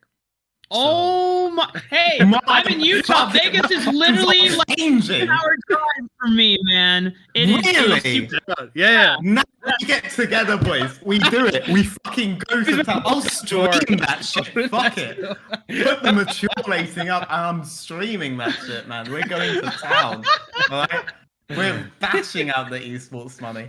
Fuck. Because I was actually talking to Munch. So Munch used to work. I know a few people know. Munch used to work in Vegas. So Munch used to do a bunch of the esports streams, working as a producer in Vegas. So Munch knows a heap of lads who are over that direction. And I just haven't been on holidays in like 3 years. So I was like, I want to go on a holiday. So what I was thinking of doing was Vegas for a little bit, and then potentially the LA area. So let's go. Dude, I've never been to Vegas. Like, never in my life. Really, it is amazing. It is so much fun. I'm not even I can't wait. This will be my final test. Every second of my life's prepared me for this moment. So, stream, whoever doesn't know, Veteran can probably attest. I drink very quickly. So when I went to Vegas, he's a lad. When I went to Vegas, I did the math and realized that if I played the $1 blackjack at Hooters, I could consume more alcohol than they could strip me of my money. So when I went there, I actually was like, well, technically I'm gambling, right? But I'm actually making money every time I gamble. So I just drank as quickly as I could, got absolutely hammered, and then went off on my merry way. It was one of the best nights I've had. It was great. Actually, I'm going to go piss while Munchables is pissing, which is what he said. But yeah, so Raaf, you cast a lot of the... it's the NA Academy specifically you cast, right? So I actually didn't get to cast NA Academy until starting this summer split. A majority of my stuff was mainly amateur scene. But then when I got to work with Riot for Proving Grounds, they gave me the application to submit for Academy, and then they started scheduling me. So I know I'm doing a few more casts with Academy later in July with Cubby and with Smacks, who are absolutely dynamite to work with. I love working with them so much. Regarding players, so well, I was actually going to ask you before the lads get back. So at least from like a casting perspective in Europe, right? Sure. Because this is something we don't actually talk about a huge amount. For a casting perspective in Europe, I started off in Ireland, I moved to the UK, then I started getting involved in some of the ERLs, and then I moved on into EU Masters, and then I got into the actual now LPL. Like, what's been your progress? Is it kind of similar in a linear? We're talking about casting progression. Is it like a similar linear kind of thing, or is it a little bit more jostled and all over the place in North America?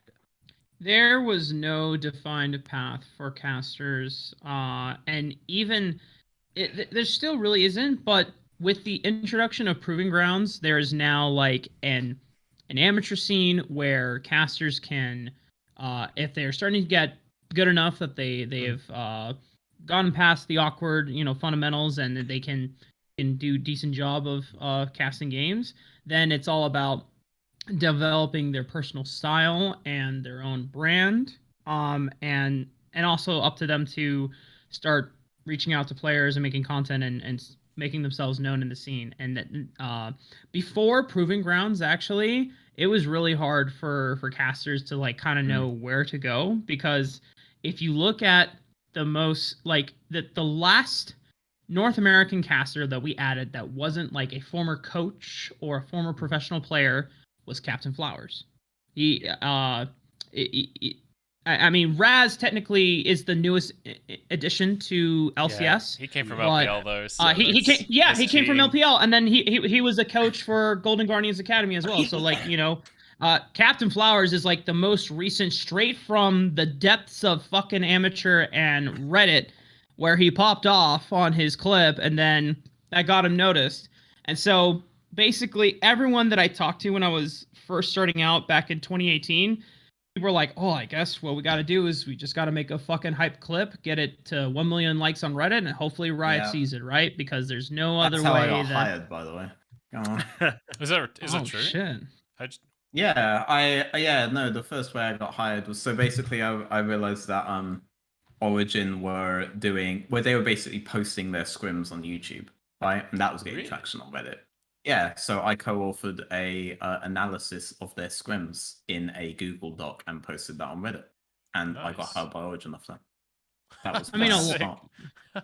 Actually, technically, the first thing I did. People don't know this, actually. Actually, you know what the first thing I did was, because I did this really anonymously. I was actually one of the writers of Esports Express. Do you remember that way back in season 4? It stood for ESEX, which was quite funny, Yep. but it was basically a satire. I remember seeing that. It was a satirical, it was a satirical, so I helped write for that. Yeah, that was That's kind of like that was the technically hard first drive, thing. right? But esports specific. Yeah. Everyone eventually got hired. Like the I guy didn't know you who worked on that. ran it was from Wikipedia. Yeah, a lot of people don't because we were all anonymous, right? The guy who actually owned it was from Liquidpedia. But people don't really know that either. Like, but that was the first thing I did in the scene. I got picked up on that because I wrote a funny spoof Reddit post about something, and then they picked me up for it. And that was what I did for like all the Papaya season dreaming 4. before Season his 5, I was an time. analyst. Maybe veteran is Papaya papaya dreaming. dreaming. No, I'm not papaya dreaming. My jokes are way better. So I actually have a little bit I of got history. laughed just from that. So. I have a little bit of history here for me and Munch's relationship. Oh. I went to ESL UK. Not back that in story, 2017. surely. And Munch gave me this exact notebook when I went there because we didn't have any paper. So if you look, Zotac, you're let's going to see go. my notes that are dated from 2017 back in February, Oh my which were God. my notes that I scribbled down. And this was the notebook that I started doing all my casts and stuff with. So there's some from like the Ragnarok tournament and stuff. I'm gonna this was my notes for like the Ragnarok tournament that we did in Sweden. And there was all my notes from it. So yeah, this was my first notebook for my casting career that Munch gifted to me back in 2017. And then we reunited in the LPL 3 years later. You're warming the That's cockles of my heart, awesome. mate. You guys are both at EU Masters. Yeah, but I didn't like him then. We also just didn't really.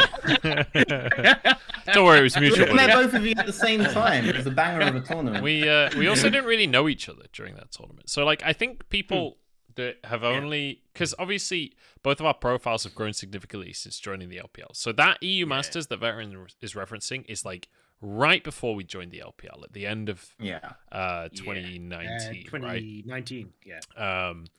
And me and Dagda were both on that tournament, but we didn't really know each other prior to that tournament. Like, we had worked together. I had hired him to do a couple of casts for the UK Premiership. But that was like one. Or like one, never got brought one back. weekend for the UK. But like, look, I'm just going to quickly explain that for anyone that is from the Irish scene that also believed that I just hated Irish people. It's not true.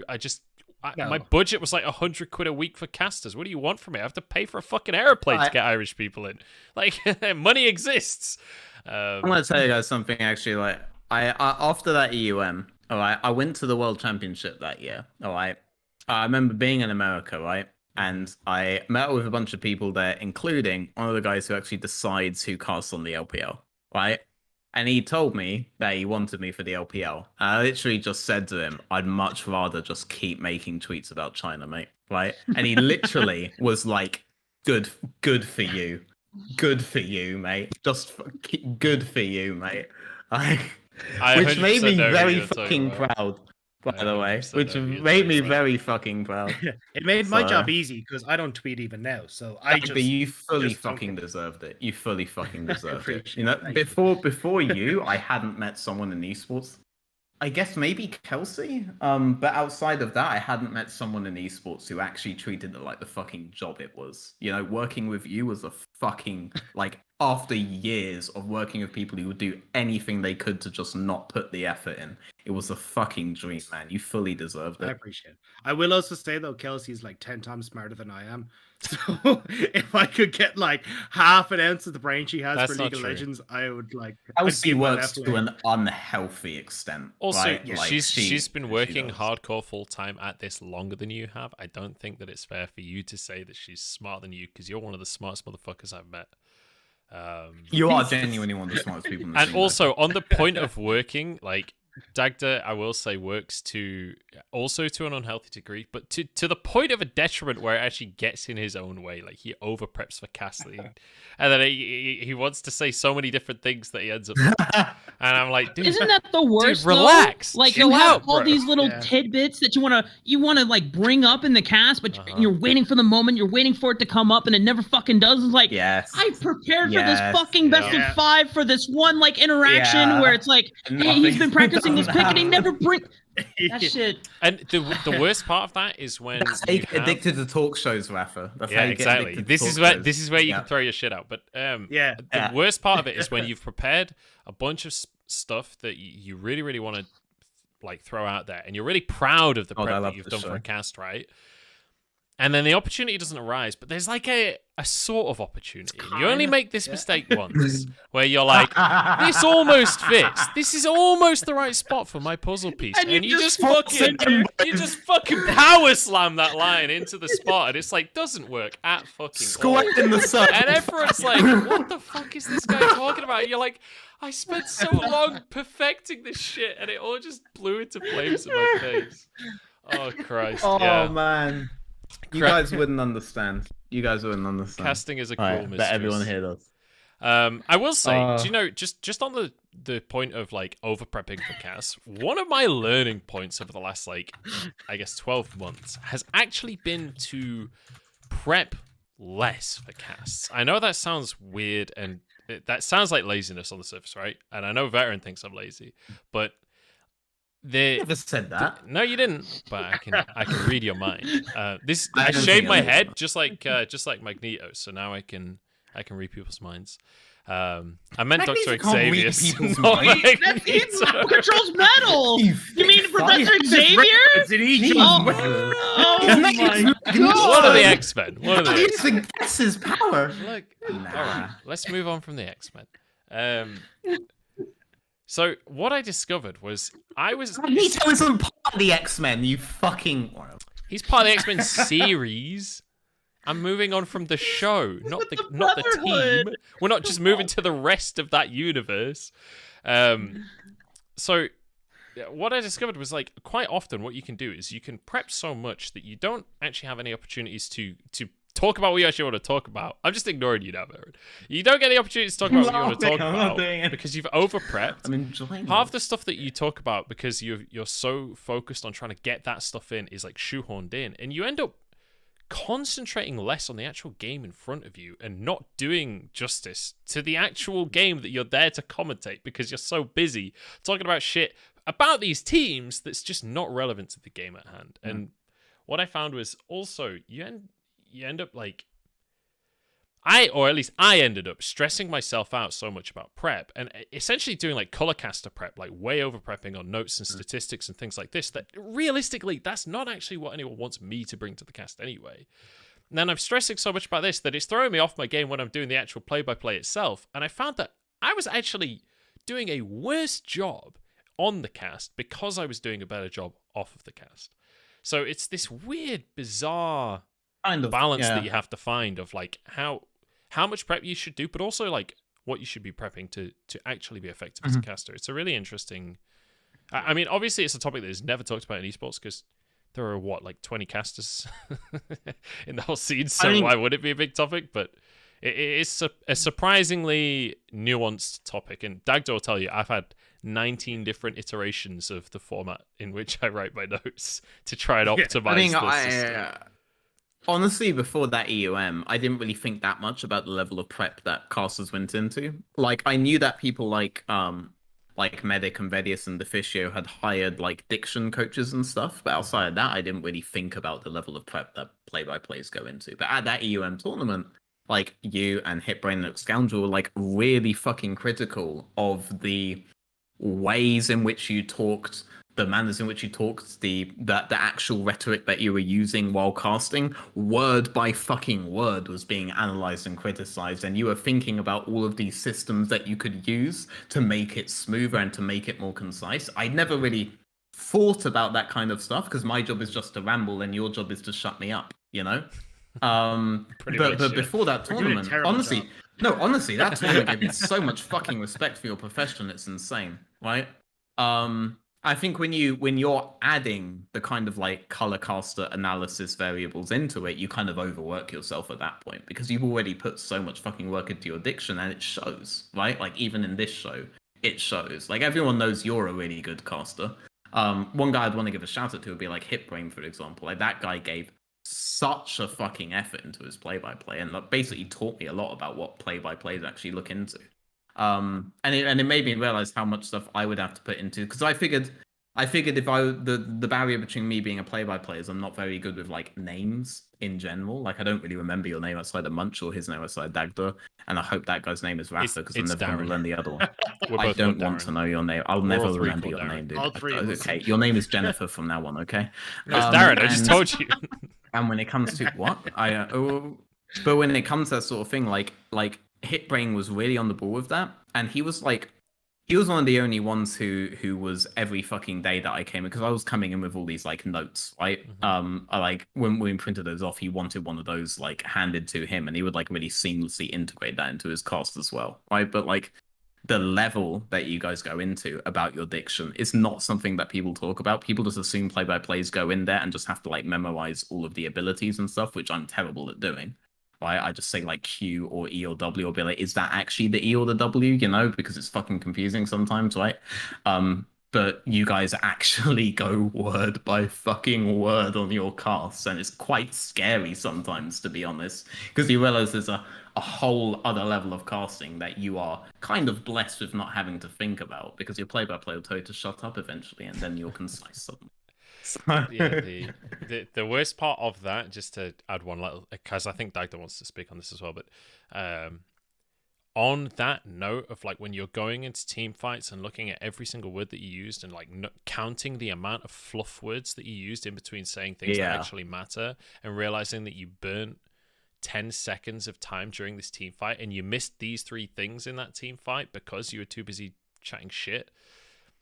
And the hardest thing about that is when you're trying to optimize that, and you realize that a lot of the issues that you have in the way that you're casting team fights are actually just the way that you speak as a person, the way that you were literally brought up to speak. Like, I'm from Doncaster. We don't speak right.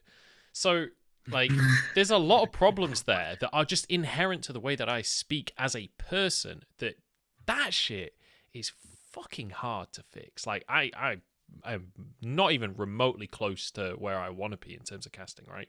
And a huge portion of that is just changing the way that I speak on a cast, which is why a lot of people will comment and notice that, like, on my personal streams and on podcasts, I talk differently to how I talk on a cast. And that's not because I'm like not intentionally putting on a caster voice and putting on a persona, but it is that I do have to speak differently to be able to succeed as a caster, like in that my natural voice and accent doesn't fit in a team fight. Before I launch into my side, I was actually going to say, Raafaa, I'd love to hear your perspective more on the play-by-play before I go color side. Yeah, I love that Munch is actually bringing this up, because this is a conversation that a lot of colleagues are having right now in the semi-pro and academy scene.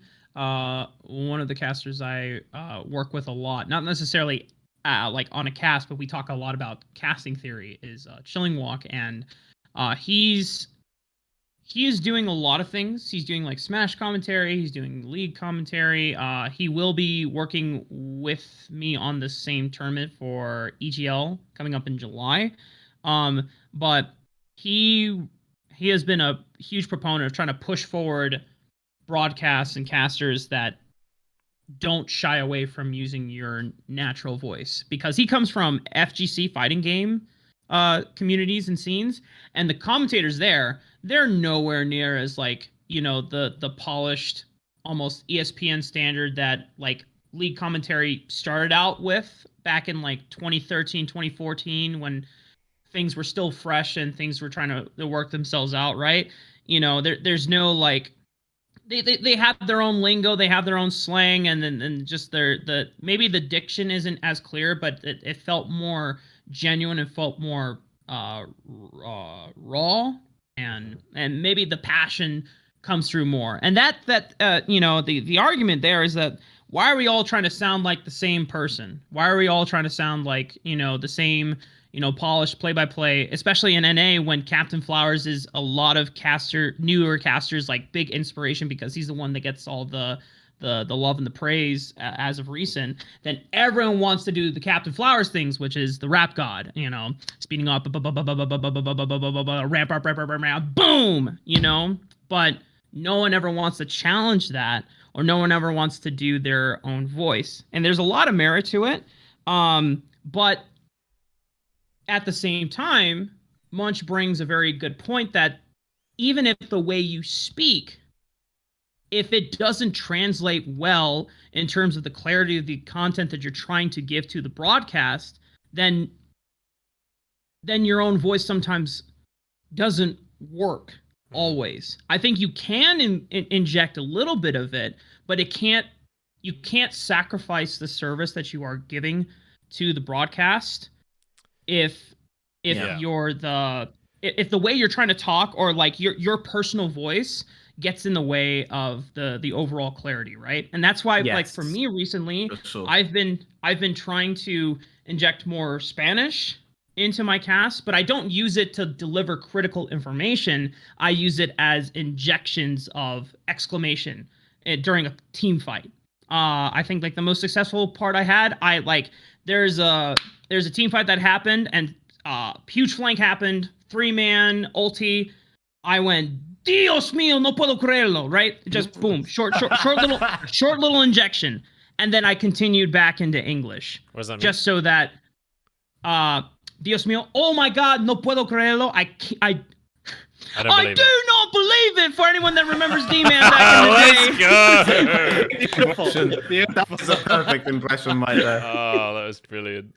I felt like I thought we had Lee in the room with us then for a second. I was hanging out with Lee a couple of weeks ago. We were both in a Red Bull event in Switzerland. Really, really nice guy. Anyone that doesn't know D-Man, go and watch some fucking old VODs. Please. He was the first caster I ever, like, the first game I ever saw of like competitive league was TSM, put in Wild Turtle, he gets a pentakill on his debut game, and D-Man was just popping off. And I have been a fan of D-Man ever since. So, and he's someone that, like, didn't do the rap god stuff, but his passion and his genuinity, or his genuineness, always came through in the cast. So that was always like the most important thing to me. D-Man was my Captain Flowers. D-Man was the guy that got me in the game in the first place. For anyone that's mildly interested in ancient history of League of Legends. I don't know why I had something to say, but it's gone. So Dagda, you were gonna jump in. Well, yeah, I'm gonna Wait. Sorry, Rafa, are you finished or what? No. Hang on. I'm out of the peat monster. Oh, and fuck I it can't out. use that glass, so I had to bring out this one. Peat's way too strong. Like, the flavor cannot be masked. All right, I have to wash this one. Spaniard or the Irish? That's kind of like when I take a shit. I have to use a different toilet for the rest Spaniard of or the the day. Irish? I'm gonna vote the Irish, the birthday whiskey. Okay, Irish. Rafa. Irish. Spaniard, fuck him.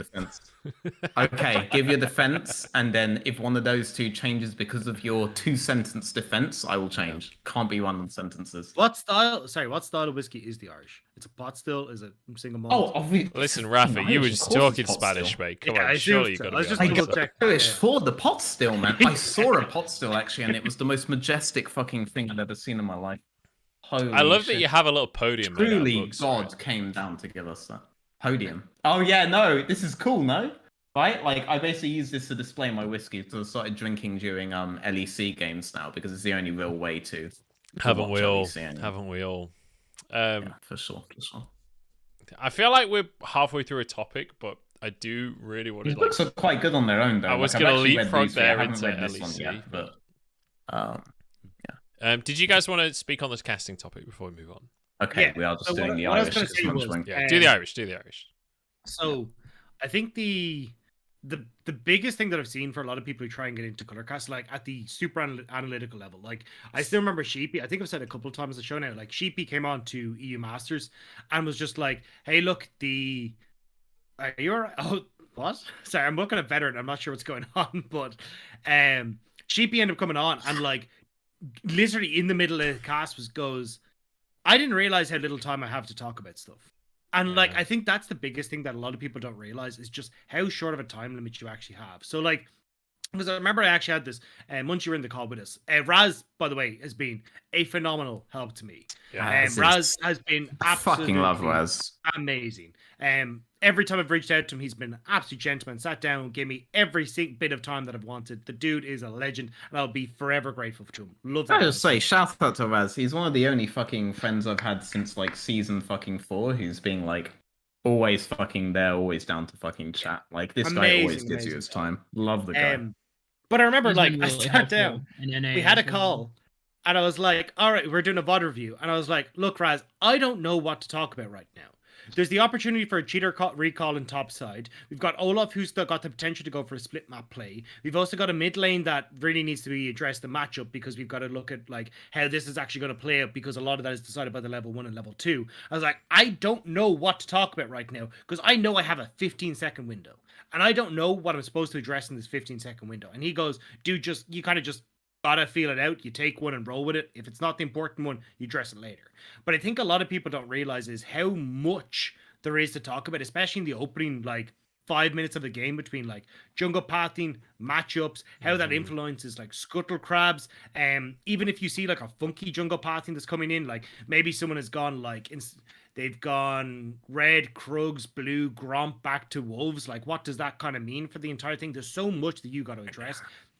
And God forbid you look over at a second page to get a stat, because that is completely throwing you off because you've now missed something that was happening at the start of this game. Like, it is there's so much to encompass. And I think a lot of people don't realize, I actually wanted to address it because I saw a lot of this kind of coming up in chat earlier on, was actually just kind of like, hey, look, you know, it sucks when someone talks about a player and, you know, they've missed something that happens with them. It's like, you have so much to try and cover live, be entertaining, and make sure you're not missing stuff. It becomes incredibly difficult to try and nail every single one of them. So I'm not surprised when someone at some point has missed something that has come up. Like, I've done it, and like, I know I've even talked to a couple of guys who go, I know, my heart of heart, I've said the wrong thing. Like, I know, like, I actually said it, the one that I did it with the other day was the Set Camille matchup. I said the wrong thing. Like, my first cast for it, I was like, oh yeah, this is a set favorite. And then I was like, actually, I didn't go into the nuances with it, completely messed that up. And then I addressed it in today's cast. But like, you do, because you've got so much that's going on, sometimes you just fumble and you don't have the opportunity to correct it. And then people absolutely obliterate you on Twitter or on Reddit or whatever the hell it might be. And I think that's the hardest thing, is that like, there's a lot of things that you're juggling as a caster behind the scenes. And I know it goes for play-by-plays, but also for colors. So when you get to a point where you're just like, I've got so much shit on my plate right now that I'm trying to worry about. Plus, I like booked a veteran lesson the other day, and he's filled me with what are the best runes for Bard that I'm trying to remember off the top of my head. I'm like, I remember when you did that. It's the only caster from that I've worked with that's done that, by the way. Don't worry. Yeah, but look, this is the thing. It's just like, there's a lot that's going on, and for color casters, I think there's like people that are watching would be like, this is the thing you need to talk about. But there's also 4 or 5 other things that you need to talk about, and you've got to take your pick of the litter, hope that that's the thing that actually really matters here. And then if it ends up turning out that it isn't the thing, maybe some other thing became the bigger thing, a lot of people will crucify the caster, being like, hey, look, they should have known that this was the thing they should have talked about. It's like, no, because you don't really know until the game plays out what is the most important thing. I think on that, I just want to quickly bounce on that. And I want to speak to specifically me and Rob as a duo as well, because this was one of the big things that we worked on early on in this year at the start of spring. We actually did a VOD review with Raz specifically, just out of coincidence. He happened to be the guy that gave us this advice. And it was that like our casting was good in terms of like how we talked to each other, how we spoke about the game, how we like interacted and set up the big picture of the teams and the narrative and the team fights and all that kind of shit, right? But what would often end up happening was we would kind of end up losing track of the game almost around 10 to 15 minutes and having to kind of put the brakes on and recap and figure out where the fuck we were and re-talk about win conditions and re-talk about all of the shit that should have been already established 20 minutes ago during the draft. And we had to essentially like rework our entire first like 5-10 minutes of the game to be all about structure. So you guys at home can look out for this as well on LPL Cast if you're watching. When me and Rob are casting, it will be very rare to hear us hitting like large conversations about narrative or bantering or whatever in the early game. We will almost always be talking about jungle pathing and be talking about the important lane matchups that are happening. Because what we discovered is if we don't do that, we don't have the freedom later on to do the banter and the stupid shit that we like to do on the cast. Because there's too much important shit that we haven't laid the groundwork for earlier on in the cast, and so we don't have the freedom to just talk about whatever the fuck we want to talk about later on. So it's like, what we've discovered is that the early game of the cast, very important that we just get all of that shit out. Later on in the cast, that's when we can have fun. So it's the way Raz kind of described it was like, get your foundation in. So it's like, hey, look, you're talking about jungle paths because jungle pathing kind of leads you with this easy flow into lane matchups, right? Like if you've got scuttle crabs that are there and like the top lane matchup sucks for one team and that jungler's pathing top side, cool. Chances are he's going to struggle, and like say mid lane matchup sucks as well. It's going to struggle to try and get that scuttle crab on top side. So you've now got to that discussion about how the lane matchups work, and it leads into this nice thing. And then you can kind of play off of that into, well, you know, it'll get better at this item mark or this level for this champion. And then that leads into kind of a wider discussion around compositions and, you know, the item breakpoints for a lot of people. So it kind of, you'll actually notice, like, as Munch was saying, in a lot of our casts, it's quite structured in that early stages, but that only comes from, again, like sitting down, rewatching your VODs, as Veteran was pointing out, and talking through a lot of the early game. Well, focusing on those first few minutes to make sure you've got your early game set up at the later point. And literally also just like Raz has learned this from together. Raz has learned this from Kelsey Moser. Like Kelsey Moser did a bunch of stuff in terms of how a lot of analysts these days view the game that she doesn't really get credit for, but she really kind of deserves. And Raz worked with her a lot back on LPL EN, because he was kind of covering the LPL before Wyatt came in and like took over the whole thing. Raz is a fucking phenomenal caster though. His diction is fucking insane, to be honest. And he's one of the few guys who actually works like really hard to actually understand the game, which is why I was able to fucking coach at a professional level. I have a lot of fucking respect for Raz, but I don't know, like Kelsey doesn't get the credit that she deserves for like a lot of the things that a lot of fucking analysts use these days. Also, this has a really intense combination of dark chocolate and caramel that actually works really well. Not so much on the nose. The nose isn't really as strong, but the taste is so fucking good on this thing, actually. It's a ridiculously smooth whiskey. No joke, the smoothness actually surprises me. How's Here, the finish? post-COVID, you need to come over to Ireland. We're going to do a whiskey tour. Of course. I wouldn't go for Ireland for any other reason. Rafa, if you want to come, I saw that guffaw. You're more than welcome, man. Me and Mafa are going to go and do the Encontrol when it reopens. So Joe, you're welcome as well. I mean, you're already coming to Ireland, I'm sure, at some stage. So I don't know, mate. Let's go. I don't know if I could go to a country that's so unsuccessful at football, you know? Oh my goodness. Tell him! Fucking Oh tell my him. goodness. Fucking random, Also, actually. I don't really like whiskey. Don't Don't really like whiskey. Country. Football. Wait. Is there any point going? Are we gonna disrespect Robbie Keane like that though? Exactly. We're gonna Mate, I can name 1,000 old players from the UK. Like, it just England even. Like, Paul McGrath. That would be like, we flame North America, and he's like, are you really going to disrespect Double Lift? No, I'm disrespecting North America. Okay? think big picture, guys. Think big picture. Think about John O'Shea. three of these lines. John O'Shea was great. Think about that little star.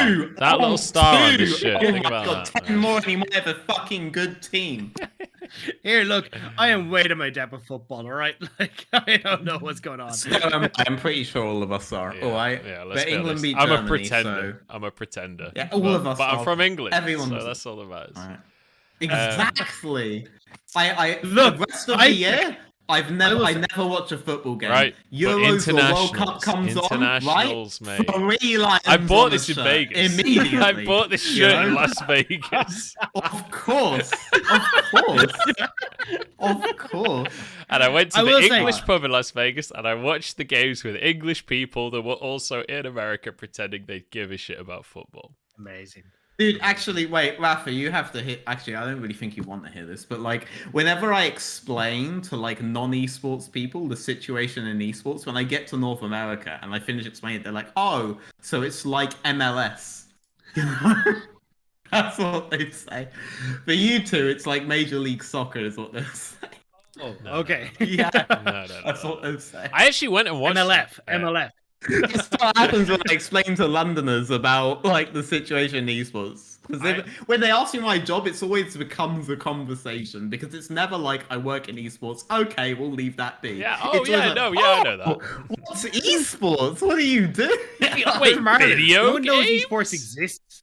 But my leading topic when I introduce my job is, do you know what esports is? And every time it's like, no. I'm like, oh, okay. I commentate on computer games. Like a YouTube guy. I'm like, no, not a YouTube guy. No. Wait, you're a ninja? Hey, sometimes you get streamed on YouTube. Sometimes you get streamed on YouTube. That so, is you true. know. That is true. And then you have to try and break that down into like like a football commentator, and they still just don't get it. Do you know, Yeah, I mean, yeah, that's true. I mean, they'll be like, sometimes it's wow, people watch that? Wow. Yeah, no, Yeah. Actually, it's like more popular than anything but the Super Bowl in the world. Yeah. yeah. It's like surprisingly. Is there much money in it? Yeah. Yes. I love Couple of quid. a lot of money. Um, I usually just introduce them to the perks deal, and they're like, "Excuse me, why do I not play games? Because you're shit at them. That's Yeah. why. True. That's why." they're were like, an if idiot it's so when you were a successful, kid. why haven't I heard of it? It's like, yeah, well, chess is pretty fucking successful. When's the last time you thought about chess, motherfucker? Like, there's plenty of Oh, industries you've never fucking thought about that are really See, I successful. just called them a random and failed to make friends again. So Why did you say again? I've had this conversation a lot. Okay.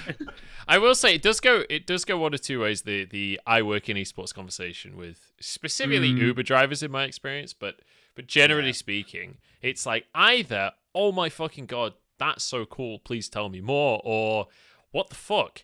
People earn money off Yeah. video games. What a fucking waste of Yeah. time. Why don't You're you not do that? feeling guilty eventually, no? Like you end up feeling like, fuck, should I be earning money off this? No, Fuck. no. We work in the There is a entertainment third sector. conversation. There are plenty of people that earn money in worse ways than we do in the entertainment sector. God, I wish I There is a had your third fucking question though, which is self-confidence. like, do I need to take my kids out of Fortnite? How do I keep my kids safe on Fortnite? And they just assume you know everything to do with that space. And I'm like, no, that's not me. I don't know that. That's Limitless who's in chat. I don't know anything about Fortnite or what goes on in that game. Luckily, I have never met that person, so there you go. Rafa, how's it been for you as a charismatic, charming American? Do you find With that these insane conversations production are value. as nightmarish as us poor Bretonians? I guess I thought Anglo. What was it? Anglo-Gaelic. The Anglo-Gaelic archipelago. Anglo-Saxons?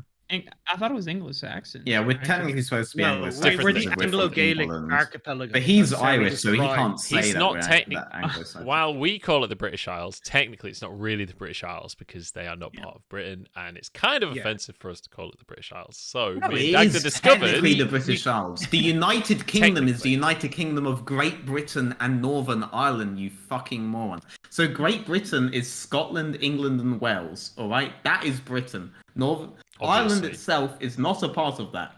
They're part Obviously. of the UK. The part of it that we've conquered is a part of the UK, right? And that's the United Kingdom of Great Britain and Northern Ireland, alright? Yes. They're not British in any way, I shape, or form. agree. No, That's literally what nothing I'm refers to saying. them. Thank you very much for the Yeah. basic geography, veteran.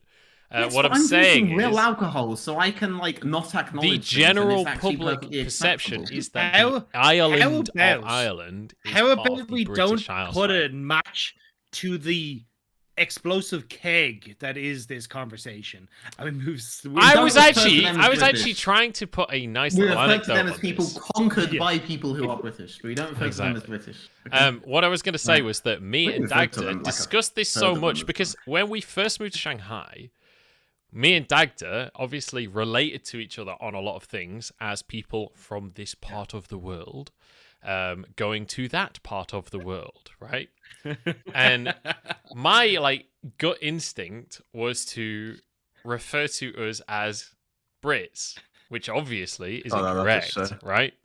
And it happened God, a I lot of love it. times, especially after a couple of drinks, when I was like, wait, us Brits, wait, actually, hang on.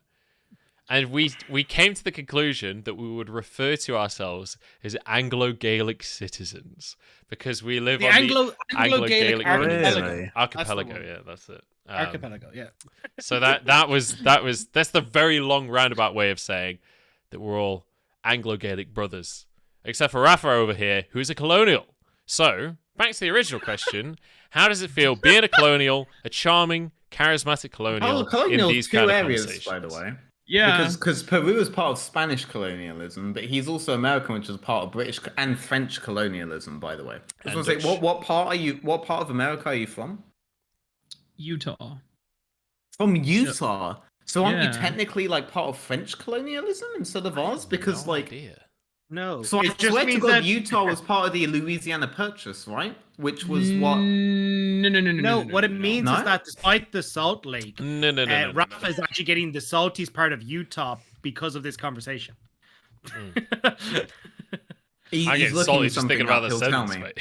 I, in my slightly buzzed state, I forgot 8th grade Utah State history. So I'm basically, I did like, too, so I'm don't pretty worry. sure that it might have been unpopulated, but I'm pretty sure the French fucking owns the whole fucking middle section of America. Then they must have had people there. I actually don't really know. So, What I do know is that okay, America okay. funded Napoleon's fucking army by doing the Louisiana Purchase in the first fucking place, right? Which makes them our sworn fucking enemies. Because Napoleon would use that to become master of Europe, alright? Like, Bastard. whatever. Yeah, something along those lines. So Utah was claimed after the end of the Mexican-American War, and it was part of the Treaty of Guadalupe Hidalgo. Oh So- yeah, no, wait, no, America conquered that from no, you're right, actually, this was post all of that fucking shit. No, he's Yeah. completely correct. My history gets a lot worse the more whiskey I drink. I'm sorry, guys. God, mate, That's we're actually, talking like- about shit I've literally never even thought about. When Texas did you was a know part of American Mexico history? before. Texas was a So- part of Mexico before. So basically the Texans fucking revolted because the Mexicans wanted to crank down on slavery, but America at that point was not really so fucking like Keen. against that stuff at that point. So Texas ended up becoming a part of America. Well, Texas was actually their own independent, almost country for like a few years. My man is before preaching, then, actually. before United States then adopted Texas into their country. Because after Texas revolted against Mexico, they're like, all right, we're our own fucking thing. And the United States like, shit, you guys want to be You part of look the kind of United States of fine down America? there. Yeah, do you want to join the Union? So Texas Yeah. rebelled, kept slavery, joined the United States, we were fine with slavery. There's actually a really good argument by a historian called Gerald Thorne. I'd really recommend reading his books. That actually the entire reason why America performed the revolution against England was because England's liberalism was actually leading it against slavery in general. And the vast majority of states, especially in the southern regions, were built by refugees from the slave-holding areas of the Caribbean, where revolutions by slaves had actually occurred. And thus the American Revolution, thus the creation of America itself, is actually a direct result of supportive of slavery. That Gerald Horne is the name of the historian. I'd really recommend reading his books. This guy's one of the only guys doing like properly original work in history right now. Anyway, continue with League of Legends. So, League of Legends, folks? Yeah. All right. Here's the TLDR, because the only thing, like, this is the only time I ever get to talk about Utah ever, because apart from us being a giant Mormon state, we don't have really any other relevancy in almost anything except You're pretty near basketball, Vegas, because maybe the that's the Jazz thing. does well. Vegas is Well, a banger of a Vegas place is to in movies. Nevada, Munch. you're It's our near, neighbor you're near. state. That's what I said. You're You're an near hour Vegas. away. Also, You're much closer than us, so you're near. accidentally Continue. set this up for a Bevvies on tour to Vegas at the end of the year. I have a Yeah. wireless headset, sir. I was listening to the whole Yeah. thing. Oh, true. Cool. Yeah, I will just end I had to take my this dog Utah out. conversation that had the Mormons who first settled there gotten the United States to agree to their initial proposal, it would not have been called Utah. It would have been known as the State of Deseret. I don't know why the fuck they chose that name, That sounds but kind of exotic. I'm Yeah, much more I likely was to book like- a holiday to the state of Deseret than Utah. But you will also always wonder if they accidentally missaid dessert. Look, if it's a place called Hmm. Desert, I'm fucking there, sunshine. You know, like that sounds fucking wonderful to me. Yeah. They basically they didn't want to be a state. They wanted to be a state, but they wanted the autonomy of a territory where they like had their own government, but they just had the financial support of the United States. And the United States said, "Lamau, no. You can't do that. Yeah, either you join the union and we give the name and we control a lot of the federal powers, or you don't." And they're like, "Okay, yeah, please help us." So Just tell they- him. they- Brexit means Brexit. Yeah. That's what we did. Yeah. We never looked back. I will drink to that. 3 lines on my shirt. Holy shit! I never even thought 3 about that. lines on the similarity. shirt. Alright. Oh dear. But yeah, There was League- League of- German bombers in the. League of Legends, right? All right. I saw What- Magnus' face. No, What no, no, was no, the- no, no, no, no, no, no, no. What was the On the the train fucking- today, there were a bunch of people that came on and just started chatting. That How shit did we was get fucking on banging. this Rafa, train in the just first speak place? louder. I Just don't talk know. louder than I've him. lost It'll track. go away. It'll go away. All Either- right. You know yeah. what? Okay, Legalize. We hang on. did start off talking about the struggles as a caster in trying to improve in the face of a disapproving public, and then I don't know how we ended up at the name for Utah. I don't Yeah. know either. Okay. But that's kind You of know the what? premise of this entire show, right? Is Yeah, that yeah. that happens. Yeah. I will redirect us back to League by going to a question that Dagda had posed to me, asking about the top or players to, or maybe it was Munch that asked me about the top players in NA to like look out for. Oh yeah, and that was like an hour ago. yeah, Fucking do it, we dude. never I got love to answer watching that you talk. question. Dude, yeah, this hit me guy with is it. so Best fucking players in passionate NA when he talks. in Academy. This guy's so passionate when he talks about any amateur. I fucking love it. Please, Yeah. go on. Inspire me. So, all right. So, and this is where I fucked up the name Bradley and Darkwings, and I got them confused for Yeah. the same person. But And I got so Yu-Gi-Oh, Cubby's big thing is supporting Darkwings, and he is a fantastic solo queue player. He now competing on AOE.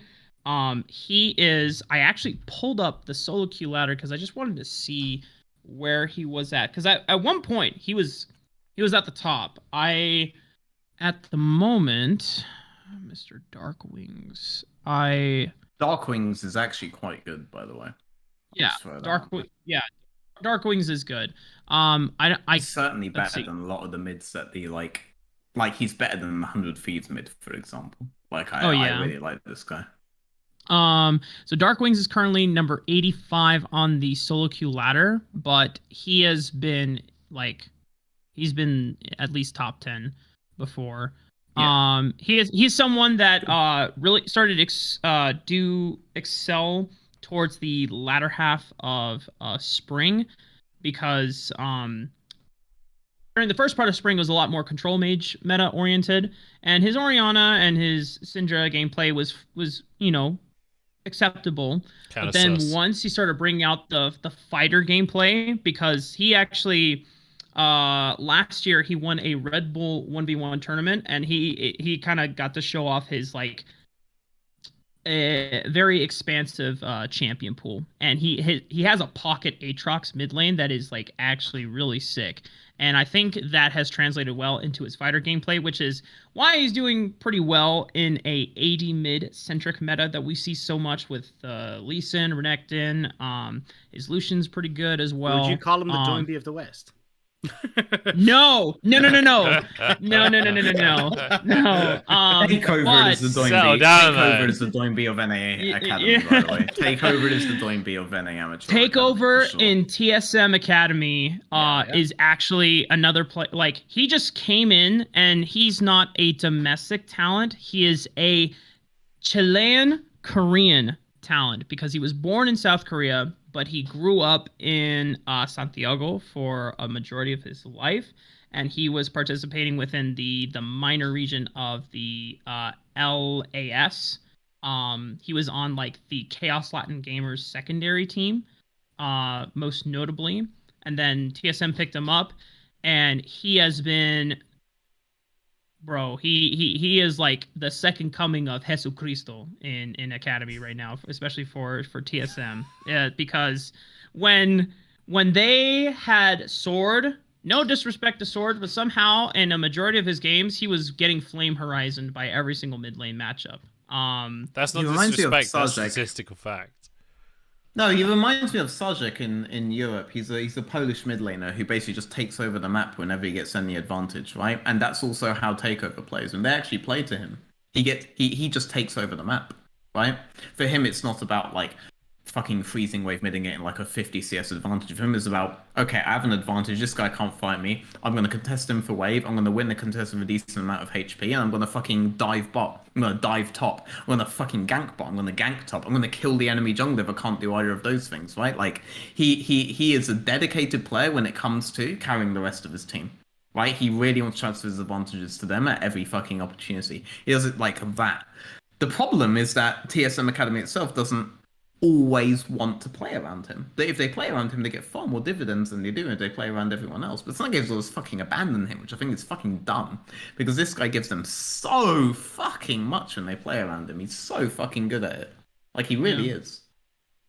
Yeah, and their current jungler, Hyper, also known to many amateur fans as War Machine Hyper, because that was his original IGN before he had to shorten it for Academy's sake, is a very aggressive jungler, and in the past has only done well when his lanes are doing well. It's very hard for Hyper in the past to make an impact when he has to dedicate his resources into salvaging lanes and lane states versus being able to use their priority so that he can aggressively invade and get there is a himself reasonable ahead extent against to which that is just the jungle role. Like, it's hard to succeed as a Well, jungler with 3 losing lanes, sure. right? Sure, but I feel like there's junglers who know how to make a plan around being able to salvage lane. Like, if you know from the get-go from the drafts, like, oh, this is going to be a really bad lane matchup, there are junglers like Contracts who know how to play around those losing states and salvage them from the depths of being just down a bunch of CS. Whereas Hyper's like, sucks for you. I'm just gonna find a different lane that is winning and just put myself ahead. But that's what Hyper excels and looks the best. And when he's playing through Takeover, then that mid duo is very, very scary. So Takeover's good. Or Takeover is really, really good. Darkwings is probably the what a couple of my colleagues, especially Cubby, thinks is the number one mid lane prospect. For me, the number one mid lane prospect was APA, who is Vanner knows him as the Aurelian Soul one trick. He is beyond that. He has developed a more Flourish champion pool, but I think he's what I like a lot about APA is that he takes criticism really well, and he always asks for it. He is always looking to improve, and he has developed a champion pool that is far beyond the Aurelian Soul Talia Kled 3 trick that he used to be and made his name in solo queue. Because he went from having to just push out his lane and look to roam and impact the map to actually having a stronger laning phase where he can solo kill people on control mages and fighters. I would like to clarify that I know him as the Aurelian Soul one trick, who very surprisingly is way better when he's not on Aurelian Soul. Okay? Wait, Teachama? That's my Are we talking about actual full Teachama? stop on the guy. There's a... Oh wait, isn't Teachama that guy who got stuck in plat? No. So, right. Okay. Let's just quickly explain Teachama for anyone who doesn't know. So, he was the mid laner for W in 2020. There was a big whole thing on Reddit about how he got stuck on plat. In the meantime, he had an account in Challenger in Korea. He was just plat on the Chinese super server. And he wasn't really playing on that account. I don't think it was Challenger. I think it was like Grandmaster in Korea, but it was a whole thing. It wasn't real. he's actually a legitimately decent player. But yes, he is also originally an Ace One trick, but he also plays Galio and Nocturne and Pantheon and other mid laners that have big global ultimates and can essentially function as Ace. Okay, but always plan ahead is really good on Nico and Lucian and champs like this, right? He's actually really good at assessing lethal on champions that aren't Aurelion Sol. Whereas on Aurelion Sol, this guy is fucking dead on my screen and he's not going for it. You know, he plays Aurelion Sol as a late game split pusher. He doesn't even fucking roam with him early. You know, then when he's on Nico, he just fucking fists. You know, and I'm like, why were you on Aurelion Sol one trick? You're terrible at that champion. You know, like, what are you doing? Yeah, that's always plan. That's how I actually know always plan ahead. Just that's what APA stands for. Always plan ahead. Okay, I'll keep that. Yeah, APA stands for always plan ahead. Yeah. Which is true because when he plays Aurelion Sol, he plans to start fucking playing the game 30 minutes in. My stack of cans has reached my camera. This was not part of the plan, but I am going to have to move it now. But it does make you base. So that's true. I'll put it on the side of the camera, and then people can keep track of it. I'm going to go get 2 more beers. I'll be back in a second. Yeah. Brilliant. That means we'll get to try the Spaniard. APA plays for Resolve right now. They are going into playoffs for Risen Champions. In fact, you can... just going to fucking plug NA Amateur real quick.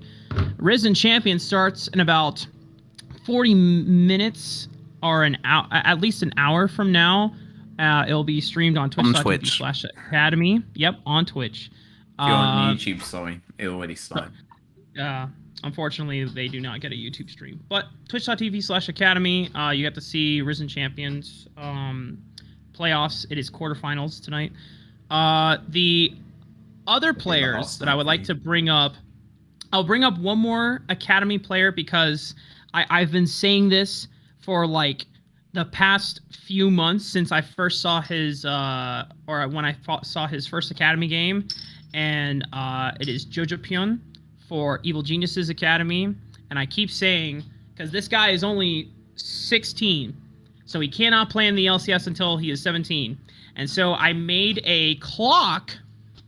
I'm gonna fucking pull it up again right now. Let's see. I am currently residing in the Jojo Pyun to LCS waiting room for the next 191 days, 8 hours, 37 minutes, and 15 seconds, and counting. Because this dude is actually so insane, and because he is a domestic talent for NA, I think I have nothing against Jizuke. I think his volatility makes me nervous because he has super high highs, some of the highest highs of a lot of LCS mids. And with that, he also has a lot of lowest lows. He has a lot of like the highest number of deaths across a lot of other mid laners. So it's like this volatility for an import slot does not work for me if I were like to be in charge of Evil Geniuses. But then again, you know, that's probably a fucking bad idea in the first place. Still talking about Teach tomorrow. No. No. But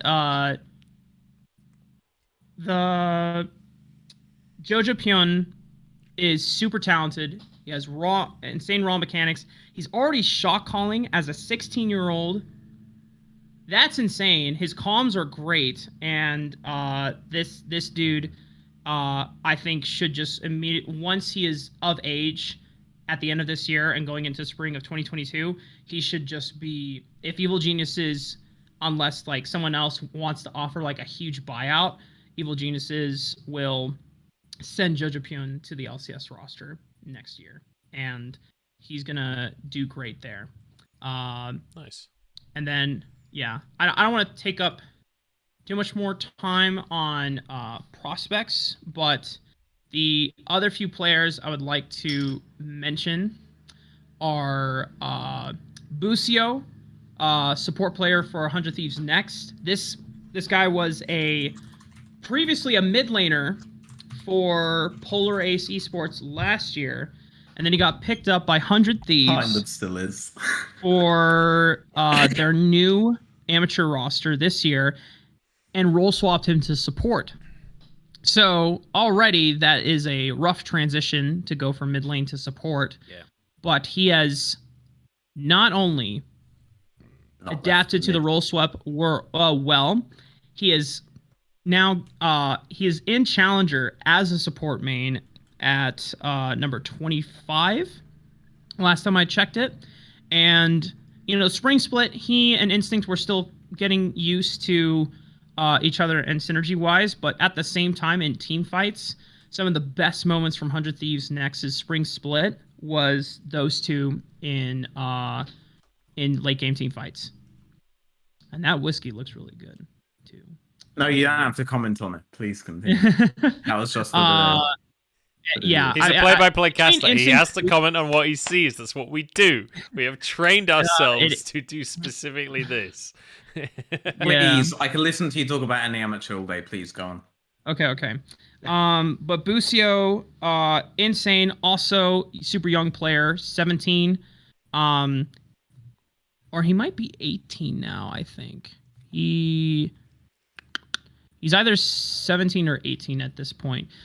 Instinct is 16. He is the AD carry for 100 Thieves Next. Oh, absolutely. Really he is super fucking insane. The 100 Thieves Next did make a couple changes. They took out Goo and I think it was Kazi for their jungle and top lane, and they put in Chad jungle for their new jungler, and they put in Gamsu, who was, I've not heard in a while. Yeah, Jesus. Didn't he go and play Overwatch for a long time? Yeah, he was on Shanghai Dragons. Don't Don't worry. Overwatch 2 is coming out. Isn't he ready for the new set? No. Please shut the fuck up about it and move on. Please talk about North American players who deserve that. Instinct and Busio are still by far the brightest spots on that roster, and their laning phase has improved significantly since Spring Split. So not only they are superior, they are incredible team fighters, but also they're getting windows where they win laning phase, so that Busio is actually able to roam and support the rest of the team.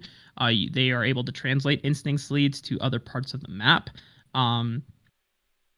These two players are by far the most exciting prospects. I think for the rest, I still haven't seen enough from Chad Jungle to give my assessment. I think he's serviceable.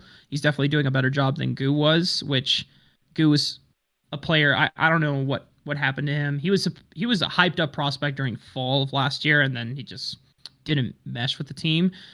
Young is serviceable at the moment. He's not better than the top half of the mids in proving grounds right now. Convincing.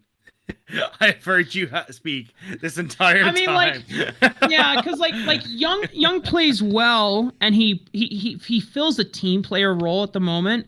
I just know from fall 2020 he was hyped up a lot, and he was like an insane carry player for XT Esports back in the day, or last fall. And on this roster, I don't see it as much. I really just focus on Instinct and Busio and how fucking. Busio does a lot for Young, right? Yeah, he comes and roams to Young to actually get him out of bad. But the really interesting thing about that is how Instinct plays around it. Like, go on, Raafaa. Yeah, Instinct is not only able to play 1v2 lanes incredibly well, maintain CS with his opponents, and it's always on whenever they're not playing around bottom lane. Like if Busio has to leave early and Instinct has to play by himself, he's able to manage himself and prevent states from being too fucked where it's they can manage slow pushes and then make a dive, and then Instinct is really put behind. He's able to somehow just maintain it for himself. And then whenever they do play towards the bottom lane and they put Instinct on something super aggressive like a Callista, then Instinct is just absolutely fucking insane. And I wish I could pull up a VOD where even from the Spring Split and that team was just a nightmare to deal with. Between him on Aphelios and Busio on Thresh, these guys 2v5'd a fight in a jungle corridor, and they barely lost. They lost to like the fifth member, but they took down fucking 4. Wow. And it's just like, and Have it you got wasn't the against some scrub team either. This was against, if I remember correctly, it was against Zeus, which is the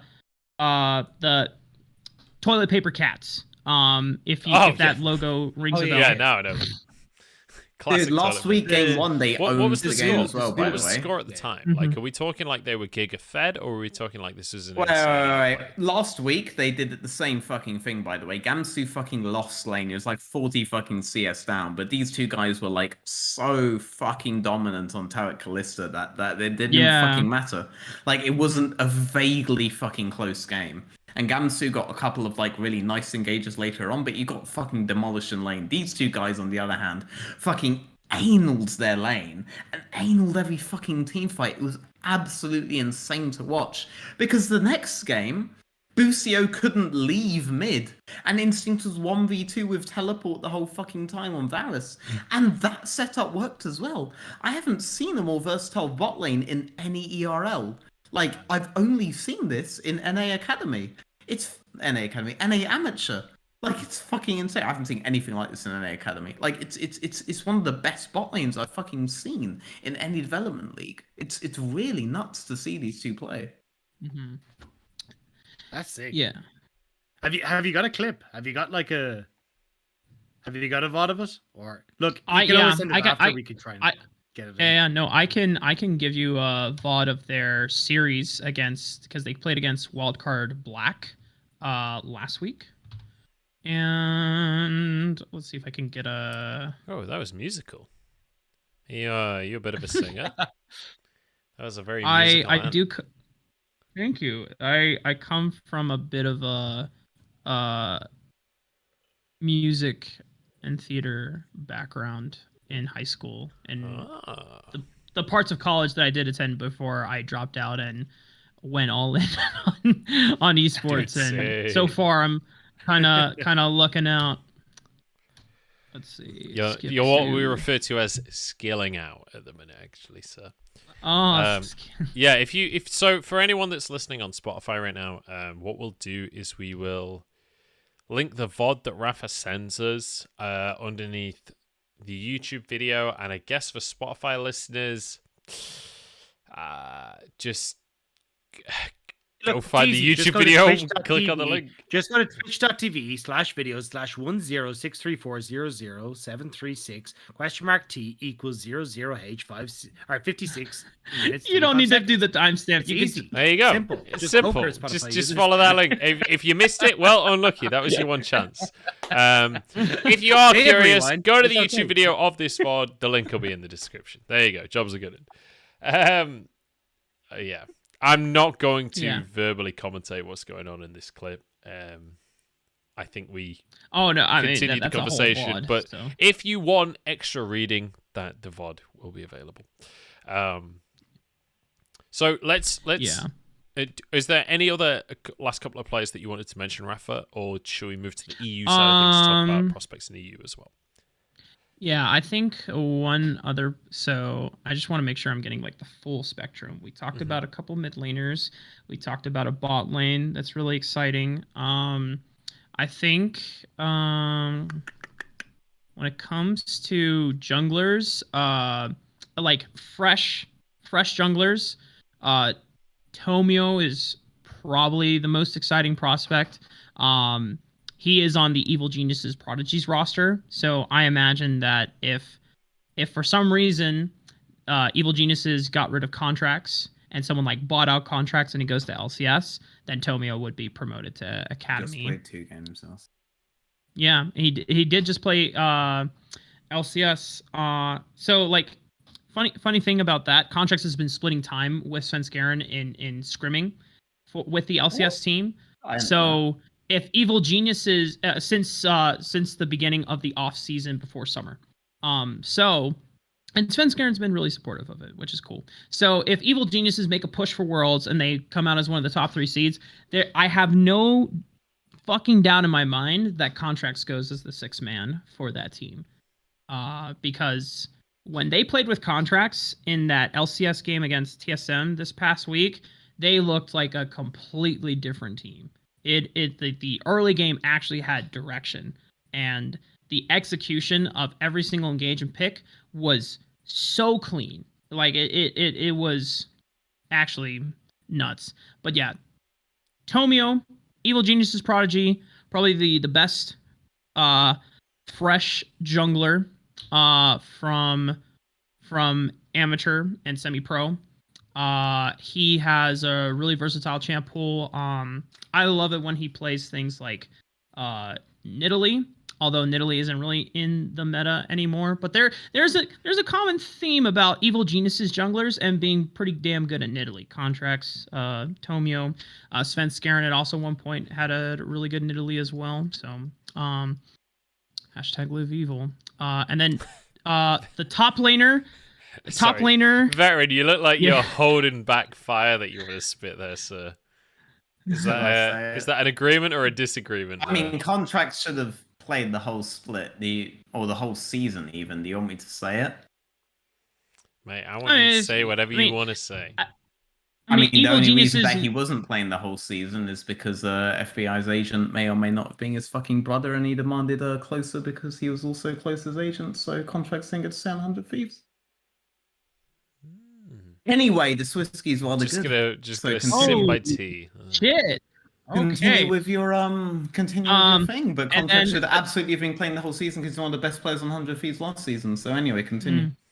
The top laner that deserves a shout out as like someone that is completely new, no LCS or Academy experience, is Quacker from Wildcard Black. And this dude, and you'll see in that VOD series that I just linked, he gets a pentakill on Lucian. I don't think they won the game, but he got a pentakill on Lucian. So it's just this dude is super also just versatile in the top lane. He plays fighters, he plays tanks, he plays marksmen, he plays mages, and his laning is really top notch. And the way I think the greatest thing is just his understanding of, because like it's one thing to have a versatile champion pool when it comes to laning, but then like understanding how that role affects how you play in team fights, that can sometimes be lost. Because if you're like primarily a tank player and then you're asked to play a fighter, you make engages that you normally wouldn't as a fighter, but you do because, I'm tank mode, I have to be the first one into the fight. He understands, no matter what the champion is, he understands his role and the win conditions that he serves to the composition throughout the games. Picture, So that's something that gets lost a lot for top laners in amateur. So do you have like, because we do this a lot in the LPL, but like, have you got a super team? Like, if you could like put 5 people together across the board, like, what would your super team look like? Of purely NA amateur? NA, yeah. Okay. Academy, amateur, collegiate, that category below LCS, what's your super team? Yeah. Oh, I mean, well, if... Because like this gets really tough, right? Because it ends up being a case of like, well, say like one guy is very versatile. Say there's a mid laner, like you're talking about the guy who like plays off towards side lanes, right? And likes to feed his advantages in towards his teammate. Is that the guy then you want to facilitate a strong bot lane? Is that the guy you want to facilitate a strong top lane? Or do you want a guy who just carries from the mid lane? Like these kind of questions get like super complicated very, very quickly. Right. So like to have sprung it on you a little bit soon, I know you probably need a little bit of a second to like think about it. Just hang on. Wait. Forget Dagda. He's a color I caster. overthink these things. He thinks about things in terms of actual analytics and all of that kind of shit. Think about it from your play-by-play brain. We did this. We did this in the LPL. Hang on. And we were like, for one of the podcasts, we came in for the LPL, and they were like, "Hey, Rob, just give us your super team." It's like, okay, cool. Well, are we looking like individual players? Are we like thinking about how bot lanes interact with each other? Like, how do we figure out the mid jungle 2v2? Like, what are we looking at here?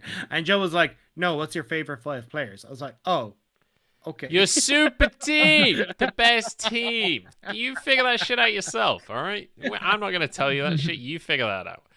But like, just give me in your mind, the best 5 players, the best player in each role. Let's not worry too much about individual synergy of like. Here's the reason that I say that, right?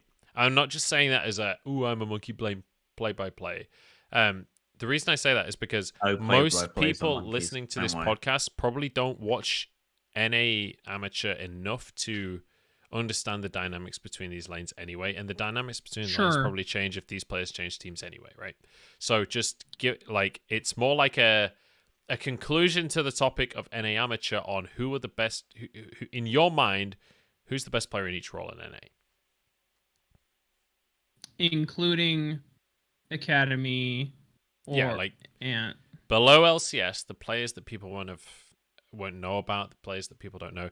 I prefer if you can go outside of previous LCS players, but you know, you do. That's that's what I needed to know, because I would have said then like the best bot laner would have been like outside Academy would have been Arrow, but it's like that's not fair. I would hope like, so. It's fucking Arrow, and he's on wildcard red, so like he gets the piss smurf on people if they play through him.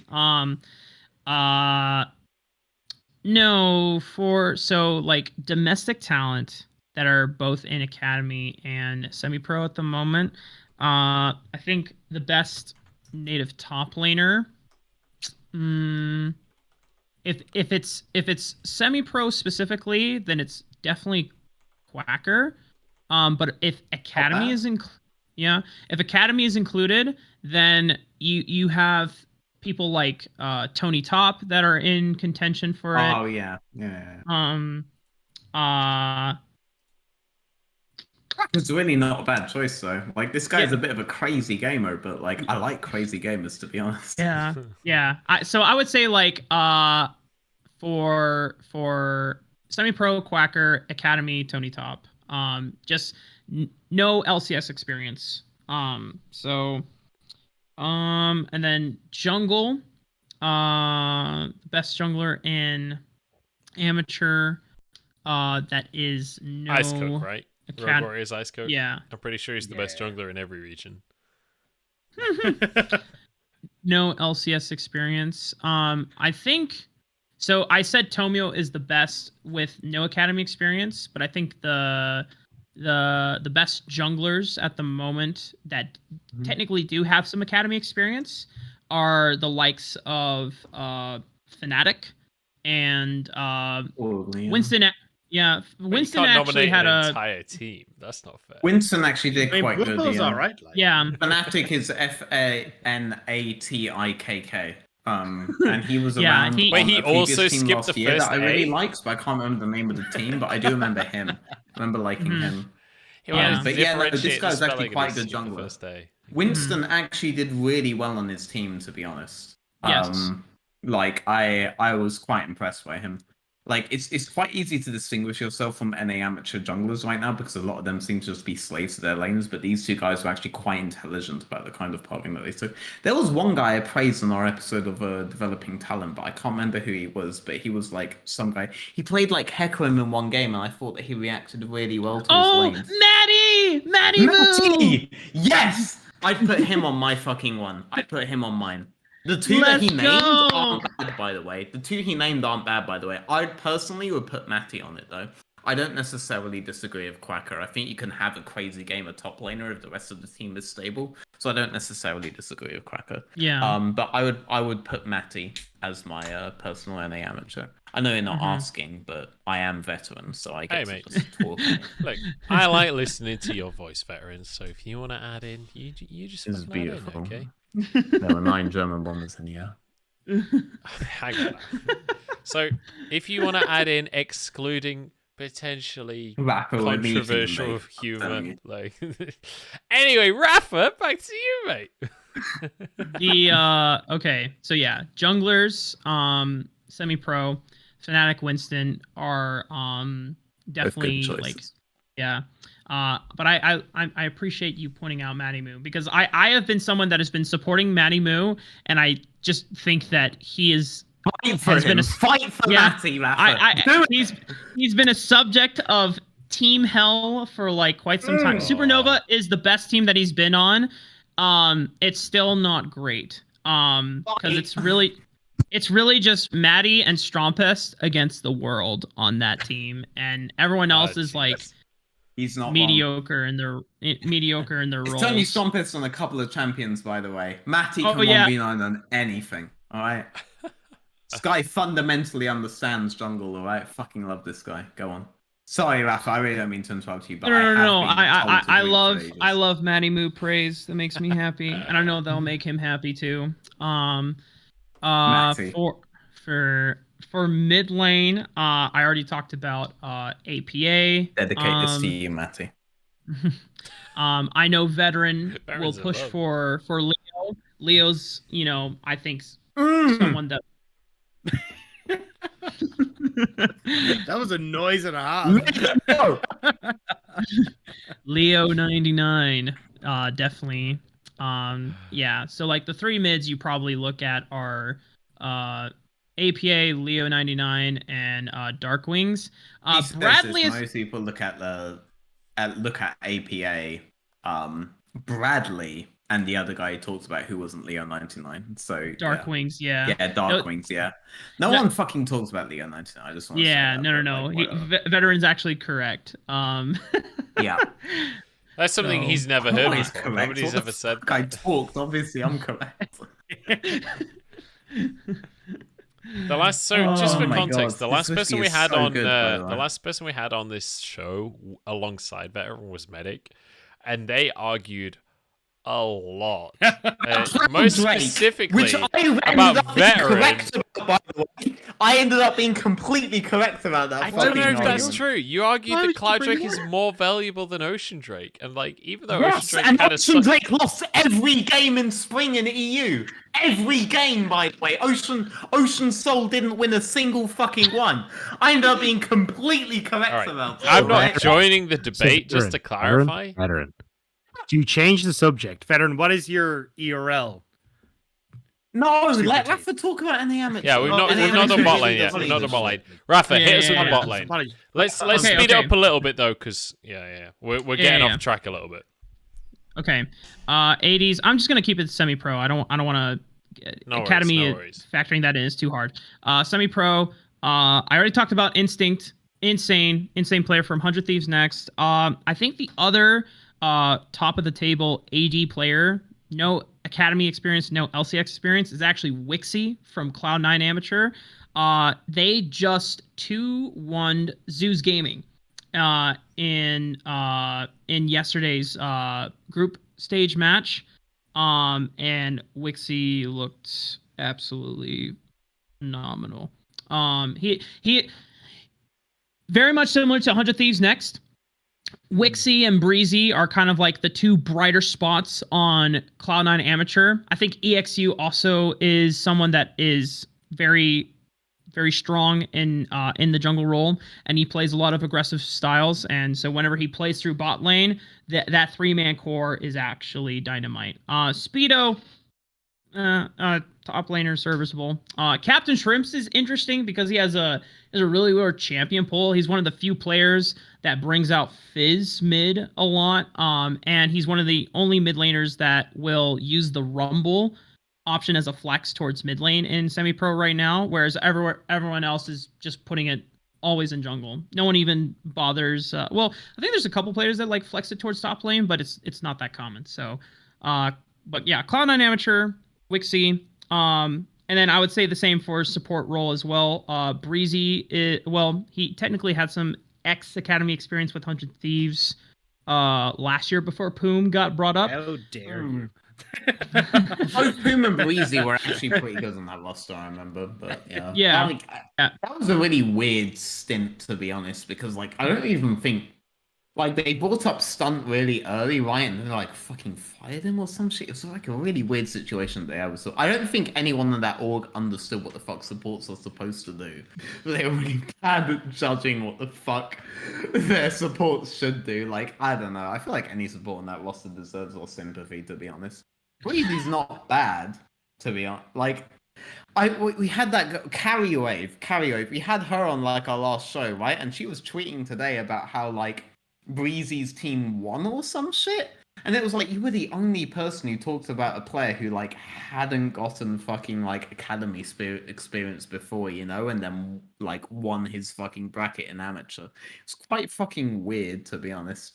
But I feel like Breezy and Stunt and the fucking guy in between them, I can't fucking remember his name, even though he said like 10 seconds ago, were actually all decent. You know, they actually all had pretty good purpose.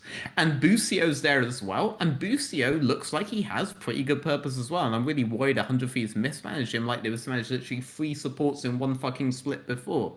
You know, I'm really worried about that. So every time you were praising 100 Thieves, I was thinking, this is an org that fucked over like 3 supports in one fucking split. One split, not season. One split, by the way. And in the off season, managed to fuck over their support. So like, I was a bit weird about praising them, you know? Fuck your 100 Thieves. You have an all-import roster when they are one of the best academy teams I ever fucking saw in North America. And I am a guy who watched North America like 5 times in a year. So that's really saying something if they fuck up, you know? But whatever, continue. This whiskey was so fucking good, to be honest, but I will have the Spaniard next. This wasn't that like it was really sweet, but like this won't like overpower the flavor of the Spaniard, I'm pretty sure. You know, it was very sweet. Initially, I thought it had no texture, but honestly, it's just a really good combination of like dark chocolate and caramel, you know, in like every facet of it. Like both the nose, not both, like all through the nose, the taste and the finish. It's really good combination of like dark chocolate and caramel. Like, but that's light enough to be able to use the Spaniard and not think that this glass is gonna fuck it up, you know. Welcome back, Munchables. Or whatever. I think you're doing great. Yeah. I mean, well. Continue, Raafaa. I really love veteran not wrong that summer split of never wrong. What the fuck? I've been proven right in like sometimes. 4 years time and shit. That's how fucking insane I am at talking about any subject I'll talk about. Summer split was weird because quite unique. Poom got graduated from 100 Thieves next to Academy.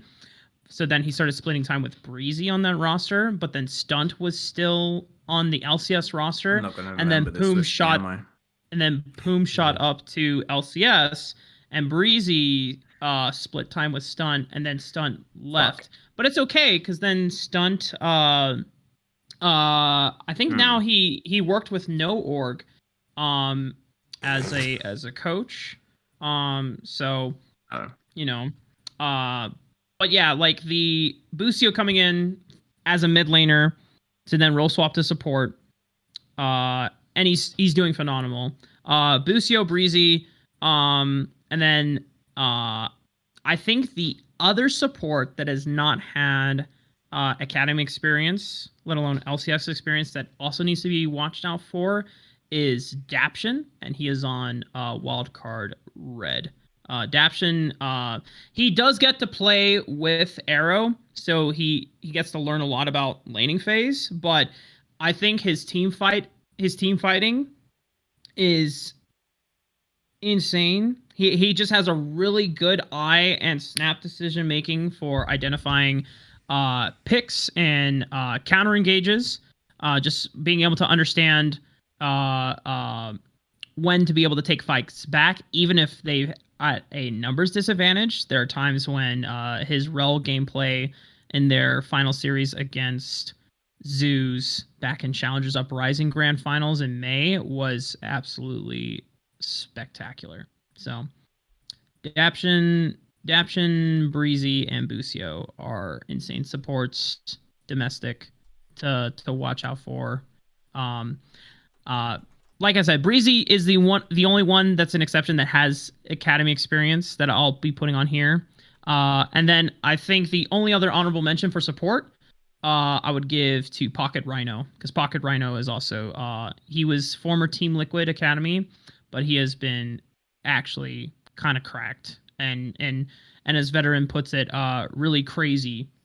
Because he'll see things that you think like there's no way that we win this, and then he makes it happen. So it is also a phenomenal name. That is just a great name, Pocket Rhino. I love Pocket it. Rhino is a great name. Also, like that mentality, I think he would maybe fit in the LPL, because I see many situations as a play-by-play that are totally unwinnable that some player manages to win. There are like the thing about the LPL, and I know like look, I'm an LPL guy, okay, I'm gonna gush about the LPL occasionally, but like there are many situations that are, in my mind, totally unwinnable that certain specific players will just manage to make happen. And I think that is one of the most magical things that you can witness in this game, whether it's in NA Academy, whether it's in LPL, whether it's in a international tournament.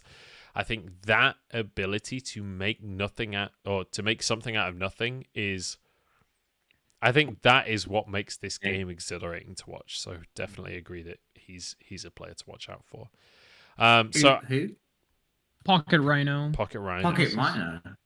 Great name as well. Okay, I remember Rhino with like a bunch of fucking O's at the end of it. Is that the same guy? Probably. Okay, cool. He plays for TP Cats. Is this a support? He's a support. Did you talk about his name was like Fizz Support or something like this? Oh, Fizzy. Yeah, Fizzy's also really. Yeah, I really like that guy.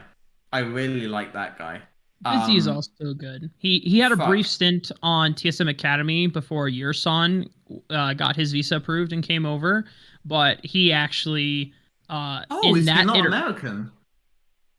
No, Fizzy is domestic. It's just that he was playing as a sub for TSM Academy until Yerson came from Taiwan to as an import for TSM Academy. They replaced him? Fizzy Sup? Okay, so Fizzy Sup is the name that I saw him as, and I can't remember what team he's from right now, because I had this written on a bunch of like AOE. Notes on my notepad. He's currently on AOE right now. Oh, he's on AOE. Okay, so he was actually like really fucking good. He was one of the only supports I saw in NA Amateur who was trying to make plays around the map at the time. And I referred to him in our episode Developing Talent S1E4 as like one of my players to watch on the whole thing. But yeah, just big shout out to Fizzy Sup if Raafaa hasn't talked about him already. That guy's actually trying to play the map properly as a support. Obviously, he's not completely perfect in it, but a lot of the times he was doing like the right play, just the wrong execution of it, so to speak. But I really like this guy. Like, I feel like if he plays like 100 games, he'll be like a better support than any other support who plays 100 games, outside of maybe Busio. I feel like the issue with Busio is that he has such a good AD that he thinks things are good that aren't actually good, because his AD 1v2s, you know? But Fizzy Sup has an AD who isn't so good that he can just 1v2, so Fizzy Sup over 100 games will develop better than Busio will over 100 games in terms of the correct decision making, but fuck it, LCS teams and LEC teams even don't care about correct decision making, so whatever. But yeah, continue with the conversation. All right. On that note, let's move over to the European side of things. So veteran, woo-hoo! I feel like you have something to say about your whiskey, and then let's talk about players to watch in the ERL. This is insanely sweet, actually. Let me just. You guessed right. You guessed right, Munch. I could tell by his body language during the last hour. Nice. I'm gonna pull.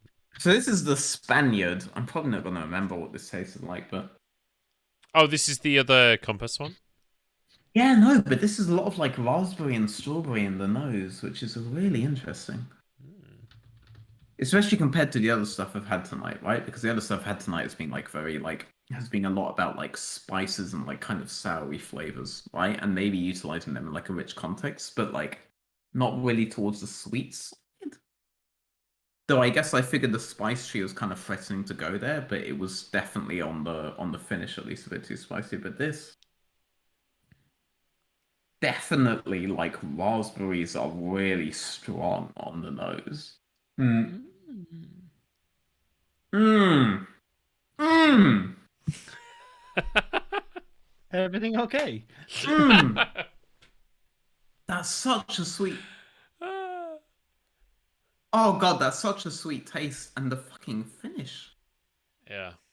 It's quite rich as well, but doesn't sacrifice on the flavor for it. That's the Spaniard is really good, actually. Maybe I'll get a bowl of it. Yeah. What was the question? The way you said that and the words that you said describe exactly how I feel after my 5th Jaeger bomb.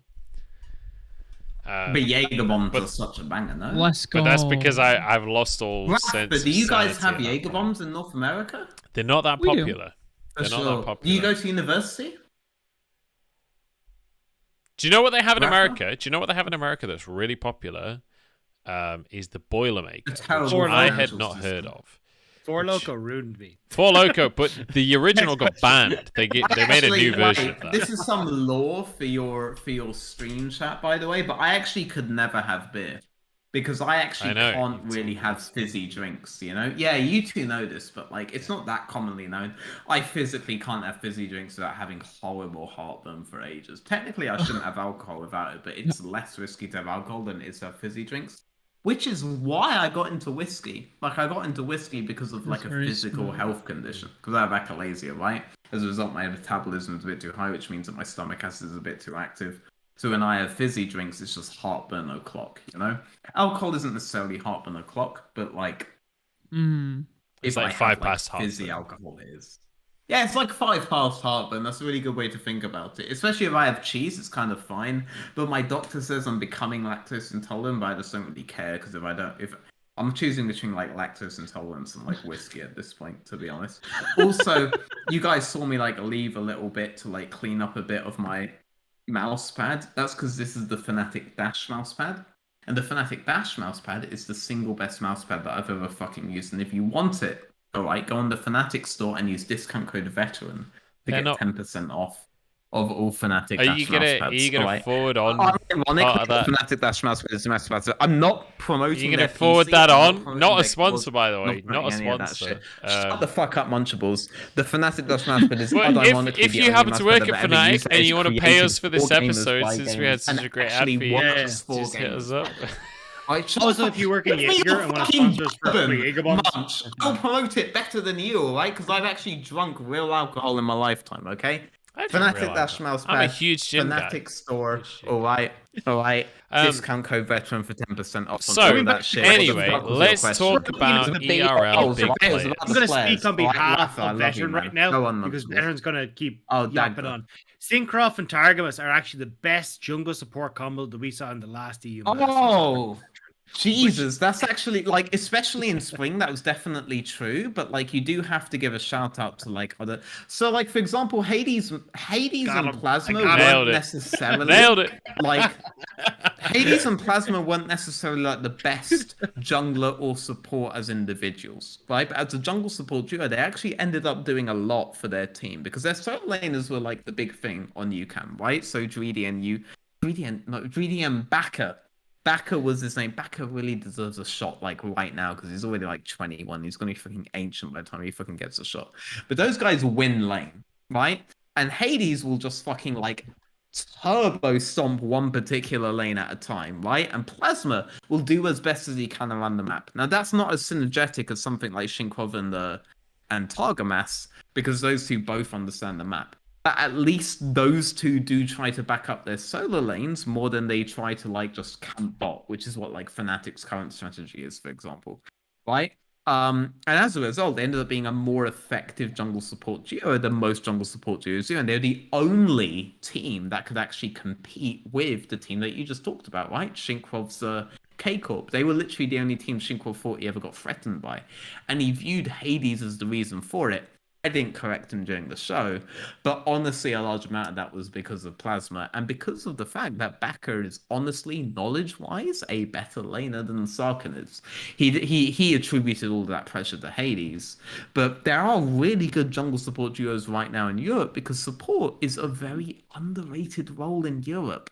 A lot of fucking teams think that support is the worst role in Europe, and a lot of casters think support is the worst role in Europe. Honestly, the worst role in Europe is top by a significant margin. There's so many fucking supports that are worthy of a look in. Lilip, that just got brought up into LEC and actually had a really good set game in his last game, right? Admittedly, the first game wasn't that good, but his set game was really fucking good, right? He isn't even someone I would put in my top 5.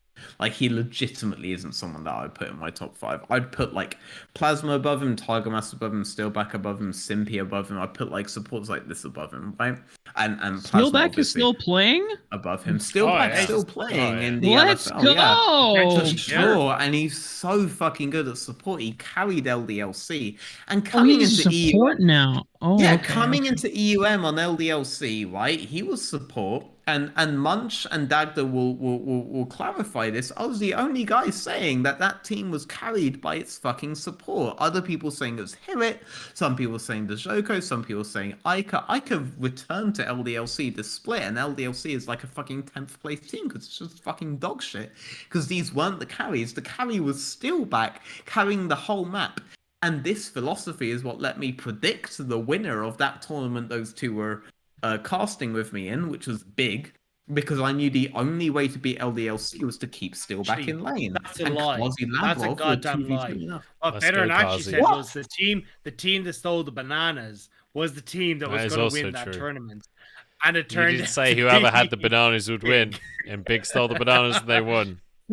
Let's be honest, that's where all of the analysis came from. Wait, go back. Everyone watching this, go back to the first fucking analyst test I was on. And I immediately we were joking. Big we were joking. Of the whole fucking tournament. Veteran, what you said was, at the actual finals, someone stole the bananas from the green room. That turned out to be big. And you said whoever stole the bananas is going to win because that gives you the long-term. We weren't contesting your analysis. We were making a jokey anecdote. Okay, but I remember panicking at the airport because games were happening. So to clarify for everyone, right? I didn't actually get my flight in Berlin to go to the fucking tournament in EUM at the first place, right? So I was stuck there, right? Until the later flight. And I was really paranoid because I knew that day maybe Big would prove that they were good enough. So when I got there, I hadn't watched any games because of being on a flight, right? So I was so sure the first time that I was there to say that I thought Big would win the tournament. I was so sure. And it was at the very end of the first day of Great. So I hadn't watched a single fucking game, right? And I blagged it, but because I'm a fucking genius, I was able to blag it better than people that actually watch the fucking games. And I said at the end of it that Big would win the whole fucking tournament, right? I was so sure to say that because I was so paranoid someone else had thought that. Luckily, it turned out that Big had fucking sucked a dick on their first day. So it was really fine. I was the only one who said that. So yeah, but that's why when they just said that, I got really fucking triggered because there would potentially be an argument to say that I wasn't the first one to say Big there. I was also supposed to say K-Corp, which is K-Corp for this tournament, which is clarified by Shinkrov because Shinkrov came on my show and pointed out to everyone something that I actually hadn't said, which I'd taken great efforts to make myself not say the whole time. So I actually told Shinkrov to join K-Corp because I thought K-Corp would win the EUM. And I hadn't told anyone that on my stream or in any show. I bigged up K-Corp, but I hadn't told them that I thought they would win before the roster was made. But Shinkrov actually said that on the show. So I can kind of prove that I called these guys before the rosters were even finished kind of deal. The reasoning behind Big was that they had the only bot lane that would be able to contest with the Steelback bot lane of LDLC. If Steelback couldn't take over the map, no one could contest them. Only Kazi and Labrov could do that. They were the only combination that could do that. So I basically bet on Kazi versus Comp and Labrov versus Steelback.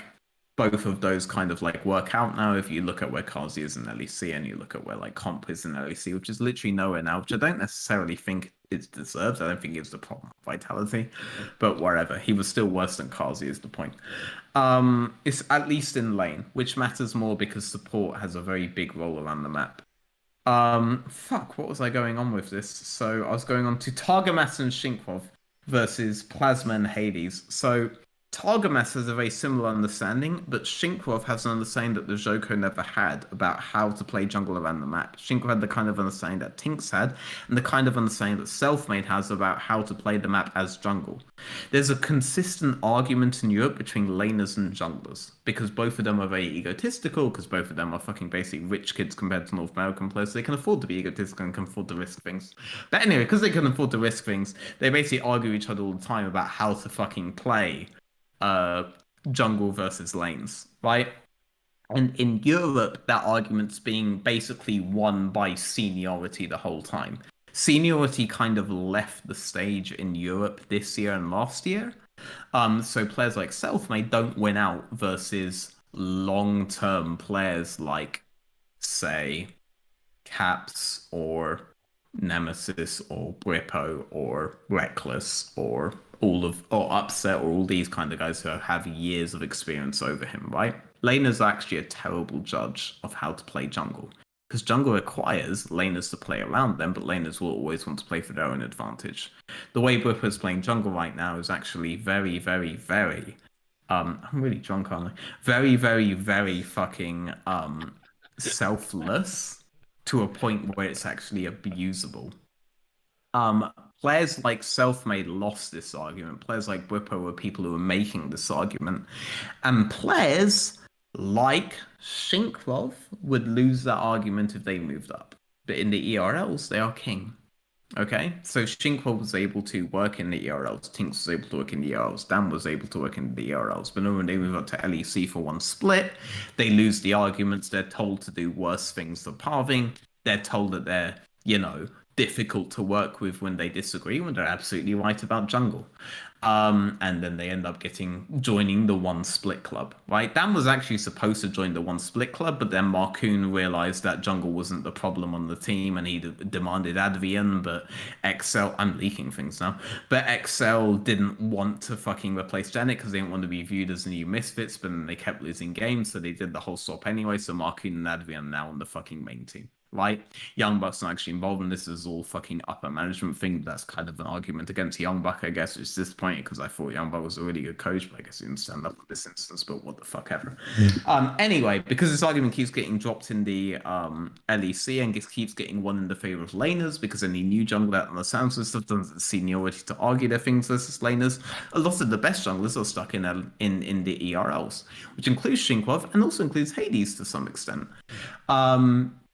Hades is actually better than a jungler like Marcoon. Marcoon's really good in solo queue. Agoran's really good in solo queue though, and no one ever fucking talks about him, right? Not Marcoon. Hades was really fucking good because he kept identifying who the really good aspect of his team was, which is kind of similar to another jungler in the German league called Karim KT. Karim KT identified that he either plays around bot or plays around top. He was the guy with the fucking Tristana one trick whose name I can never remember. Kadui on bot lane, but he had SLT in the top lane. SLT was a top laner who benefited a lot from his jungler coming up. But now he's in the LEC, and his jungler never visits him because his jungler plays around leader and crown shot, right? By the way, I can attest to Veteran on this one. Me and Veteran sat down and watched EU Masters teams, and Veteran, in a polite way, I'm going to say, was not happy with SLT's performance in the top lane. I actually DM'd Veteran around that time asking about SLT, saying, "Hey, I think SLT's really good." Veteran was like, "He's not I'm gonna let you say he shouldn't be better. He shouldn't be replacing Sigenda at all." And the real tragedy of SLT, and I really want to emphasize this, the real tragedy of SLT is on a team right now where there's no pressure on him to develop. Because the team's going to be carried by priority around leader, by priority around crown shot, by priority around Lavrov. Priority around crown shot, Lavrov are two different things, by the way. They manifest differently in different teams. But they're going to be carried by priority around anyone but him.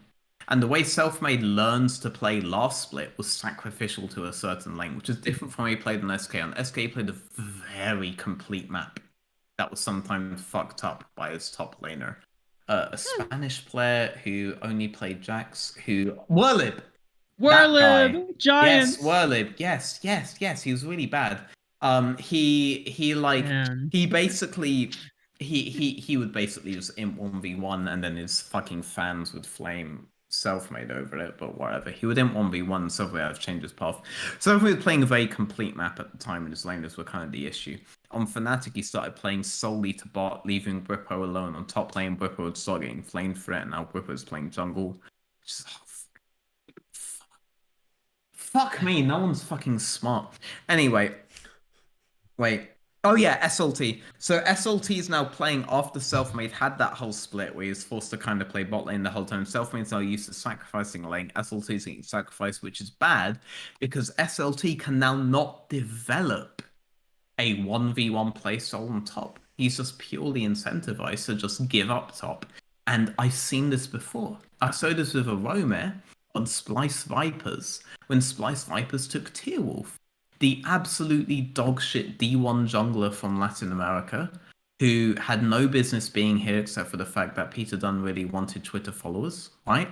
And as a result, a Romare just never got the chance to continue to develop his Fiora, Irelia, his carry top playstyle that he developed on Kith, which is one of the best scouted rosters ever. Shout outs to you, guy whose name I can't remember, but then went on to Origins Academy team afterwards and built another team out of complete randoms no one heard about, like Venza and Sigander and all of that shit. All right. You are a real G. Fuck, what was even your initial question, by the way? But that team like had a top laner who didn't get to develop on top because he had to permaplay weeks like his jungler would never do anything for him, so he never got to play out laning phase. He never actually had a laning phase versus someone for like a year. SLT is in the same position. I feel really bad for him because, sure, I don't think he should have gone up over Agressiva or Yoppa. Sure.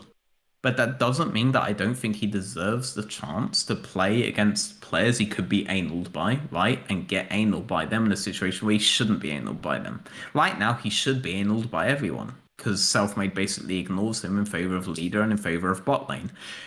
A stereotype that Bwipo actually abused in the Fnatic V Vitality game. But as a result, the LEC right now, with these two role swaps of Treats and Bwipo into jungle, has basically admitted that optimal jungling and players playing around jungle has been thrown out in favor of junglers who will play around players, even to the detriment of themselves, and just pray that the enemy team doesn't play around jungle. As a result, really strong junglers will not necessarily promote, or if they do, will probably get fired in favor of what the fuck the laners want because the seniority advantage has been decreased. I have no idea if that answers your initial question because I don't remember your initial question because I'm just drinking whiskey and just talking about fucking League of Legends for you right now. on this topic. Hit me! You mentioned Yaki earlier on. What's your opinion on love Yaki? Jakey. Because I was actually curious because I know his champion pool, at least from what I remember, was very like assassin heavy. Used to play like Kha'Zix. So free. I think it was J4 as well. But like in a meta that kind of I only think about him as that. Like he plays decent and stuff as well, but the big thing I love about him is his pathing. He does play a very complete map, but part of his seniority comes from his age in the Shek scene. I feel like he loses that when he moves to the UKLC, but even then, his Morgana games, for example, show a very strong understanding of jungle pathing. The issue is his laners. But if his laners don't do well, then Jakey is not seen as doing well, so Jakey doesn't get promoted, and his laners are like Monk, for example, right? Who is a good friend of mine, but has always been very coin flippy, right? The only way is forward for this guy, you know? His mid laner is really good though. What the fuck was his mid laner's name? I watched GRX's games, and I really love their mid laner. Can you quickly find him for me? Because I want to give him a shout out. Which team? GRX. That's Jakey's team right now. His mid laner is actually really fucking good. He's like the Leo of the NLC. How do I spell Yaki? The Leo 99 of the NLC. How do I spell Yaki? I can't remember how you spell it. There you go, Raafaa. Yes, be up. Jakey is Jejky. I think it's Yaki. Tibor. Mate. I think it's Tibor. Yaki. Thank you, Valakir. Tibor is that guy's name. He's actually really fucking good on his team. But his top and bot laner are coin flippers. But that doesn't necessarily flip that on the jungler. The jungler shouldn't be there to correct the errors of the laners. The laners should be there to enable optimal jungle pathing until they completely restructure comeback XP mechanics to allow the junglers to go into massive deficits in favor of laners and catch up anyway, right? But we're not there yet. Okay. The way comeback XP has come back has been at a point where junglers can maintain a 1-level advantage over, but should use the deficit of a 2-level advantage to go back to a 1-level advantage rather than try to maintain 2-level, right? So, but they can maintain a 1-level advantage consistently, so they use that deficit to make a play and contain, right? So, but Varian, give me a Okay, second. I want to hit on that Yeah, topic. sure, I want to sure, dig man. deeper on that, right? Dude, So, your forehead is really large. and by the way. thank you. I've shaved my head, and ever since you can see my hairline is a fucking nightmare. But Rafa, I apologize. I know you're a play-by-play. I know this is not your strong suit, but I am gonna dig deeper in this because I'm really, really interested. I don't know. I love color discussion. So it's... I would pronounce it as the Yaki 666, but then this guy would never Google the right thing. Sure. Go on, Jules. Let's talk meta right now, not just Okay. in terms of VRL, in terms of like global meta. So you're saying how level advantage or 1-level advantage in the jungle is extremely important. 2-level advantage should be used to find windows, right? I guess way that's correct, oversimplifying. but only in the sense that like a 3-level advantage can't realistically be maintained without like complete errors on the enemy team. But I think a 1-level advantage could be. So if you get like a 2 or 3-level advantage, you should basically spend use that as a debt that resource, you have right, to go down to like a influence 1 the rest level. of the map. Anyone that Yeah, anyone that didn't get that, Dan just actually rewind did 2 this, minutes and then Dan got re-listen. replaced, so whatever. But I'm curious, what do you who are the best teams in the world in your mind? I know you haven't necessarily been watching every game from every region, but who are the best teams in your mind at playing the way that League of Legends should be played, at least how you perceive it? That's the worrying thing about Europe is that I haven't actually seen a team properly doing that. But I feel like a large amount of the reason why Misfits is currently #1 in Europe is because Razork is the only jungler winning this argument. Because Razork is playing the best jungle that I've seen of any team right now. And I feel like that's a legitimate reason And why that's Misfits due are to #1 right now. using XP advantages correctly. That's Misfits using XP advantages correctly. Mm-hmm. That's Misfits using jungle properly. That's Misfits jungler being the best jungler in Europe right now, with it being no contest. Like people will bring up Inspired all the time, but they're only bringing up Inspired because other analysts have brought up Inspired. But I've been the only fucking guy to bring up which junglers will actually fail in the long run anyway, so I don't really understand why people keep using other analysts against me, because I've beaten all of them in this particular topic before. Possibly the only exception being Kelsey Moses, but she doesn't even comment on all of this stuff anymore. Like, Razork is the only jungler playing a complete map. He's the only one. He didn't do that in summer. He did it in spring, but he didn't really do it in summer, so it didn't rate him S tier going into the split. Selfmade did it for Fnatic last year, but he stopped doing it in spring, and he's not really doing it in summer, though I feel like he can get back to it. Razork's the only jungler playing a complete map right now, and the only one playing the 1-level advantage thing consistently. Dan has tried to play the 1-level advantage thing consistently, but I think he has worse players on his team. Right? Like, VTO hasn't been the best, but Kobe really has. Kobe's really been really strong for that roster. And Inspired Saturn Sama, who is definitely much better than Kobe, but Inspired doesn't try to maintain this kind of an advantage over his jungler right now. And it really demonstrates in some games. Like, he doesn't push a full advantage unless he's on Kindred because he's going for marks. but Razork goes for XP, and Razork makes these decisions properly. Selfmade inconsistently makes these decisions. If his lanes are in trouble, he will focus on lanes over his own pathing. I don't necessarily think that should be correct. I feel like Selfmade can go back to what he was doing 2 splits ago, but he isn't doing that this split, if I'm completely honest. The only one who is Razork. And I feel like Razork's the most efficient jungler right now in the LEC, and I feel like that's legitimately the reason why Misfits are in the position that they're in. They're literally number 1 right now in the LEC, and it's because of Razork. So do you think Dan, you mentioned Dan there in a similar category to Razork, do you think that he could be one of the best junglers in LEC if he had stronger laners that he could play through? Or am I misinterpreting that statement? I'm not sure you're misinterpreting it. I feel like but it's not about having better laners. It's about having laners that agree with this kind of jungling. Does that make sense? Yeah. Like, you have to play a different way. Laners that understand how you in this manner. Yeah. Laners that understand that jungle isn't a slave role for them. That's the problem with Europe, and that's why we're going to lose to Korea at Worlds. Because Korea has never thought that way. LPL doesn't think that way, though. LPL uses jungler as a skirmish role. So sometimes they use jungler as a farm role and utilize their mid lanes to make up for jungler, and they make sure their jungler is stronger in skirmishes. But the LCK just use their laners' deficits to play around junglers and make it a jungler positive and let the jungler take over the game, which turns into advantages for their laners. LPL doesn't really do that. I think it depends on the team. Yeah, but the best teams in LPL are the ones that are best able to make up for their junglers farming through their mid laners. Basically, Doinby is a world champion because he was the best at this playstyle. He's not the best mid laner, but he's the best at victory on this particular playstyle, and then GG gave up everything for that. Before I'm happy to have a conversation with you. I look at EDG, and then we'll have a conversation. I'm happy. For sure. No, wait. I just want to clarify. I haven't watched any LPL this. So like any suggestion you take, I'll take as God's law. But the times that LPL have been competitive at Worlds, I agree that much. The point where they've won is because they had victory in this particular thing. Yeah. Right? Like other people, including someone I praise a lot in this episode, like Kelsey Moser, will say that every LPL team has a different style. Doesn't necessarily matter if one particular consistency in LPL teams is the thing that ends up winning you the game. And this is the aspect that Doinby's team ended up winning overall, and that's the only reason why they became a world champion.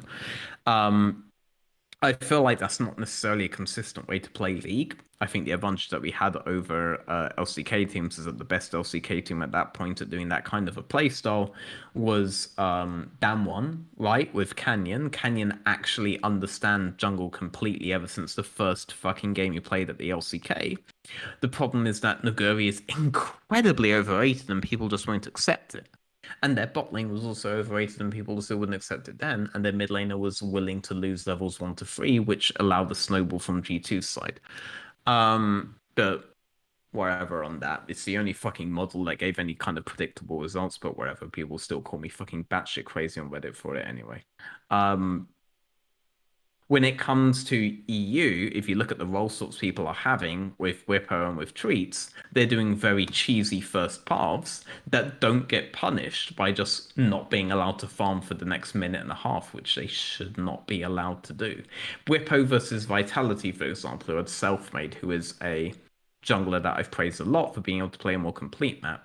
He went bot at a time where Selfmade would be able to just free quadrant his top side, and then reset and then invade his bot side with a level advantage, right?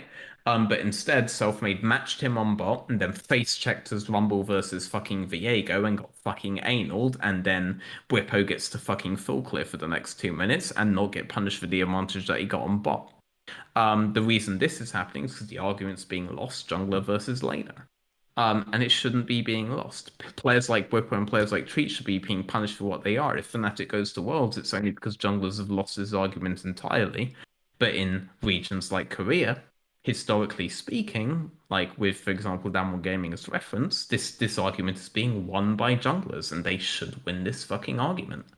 And we won't be best prepared for Worlds if teams like Fnatic end up going to Worlds. They'll go there because they abuse, for example, Inspired's issue with ever playing a complete map. He never played towards top. Mad Lions recognize this, Elyoya specifically recognize this, and camped top. That's why Armut got all the praise he got, because Elyoya and Kaiser roamed towards top over and over again.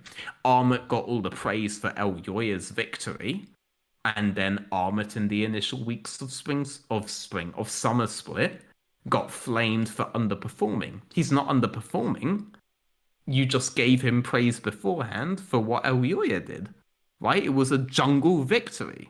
But the public doesn't recognize jungle victories. Laners don't recognize jungle victories. Junglers recognize jungle victories, and coaches are too incompetent to recognize jungle victories. So the region as a whole is suffering for it right now. And I really do worry for the region as a whole when we go further. Do I think that Dan would be like a top 3 jungler if his laners listened to him? I think he would be a top 5 jungler. I don't necessarily think he would be a top 3 jungler, but I definitely think he'd be a top 5 jungler. I think he'd still be staying there. Marcoon didn't want to go up initially because he recognized jungle wasn't the issue because he is a fucking jungler. Upper management, they recognize that because they have at least 3 people telling them that that's not the fucking case. But this is why Advian is there over Denick. Marcoon wanted Advian before Denick played a single fucking game because Marcoon's fully aware that management is doing a Reddit level fucking roster swap here. Right? He recognizes jungle isn't the same thing because jungle is like the least results-based analysis role of any fucking role. I'm really worried for Marcoon, and Marcoon's hoping that if the team continues to fail, that maybe Advin will be a buffer against him. But like, so long as jungle is recognized like this, players like Shinkov will not get up. If a player like Marcoon becomes a more complete jungler, he will not get up. You're not incentivized to play jungle well, and will just never do well internationally, and it's a real fucking shame. I have no idea that answers your initial question because I don't even remember what your initial question was. This is actually one of the interesting conversations that I've actually had about Shadow.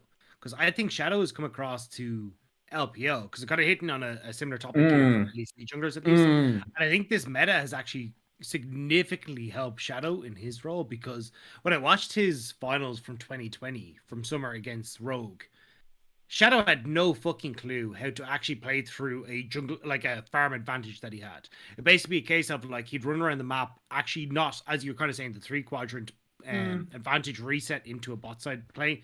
Yeah, I didn't see that actually come through, and I was like, Shadow, you actually could have got this advantage for yourself from, because he was on the Graves at the time. I was like, you could actually get this big advantage for yourself.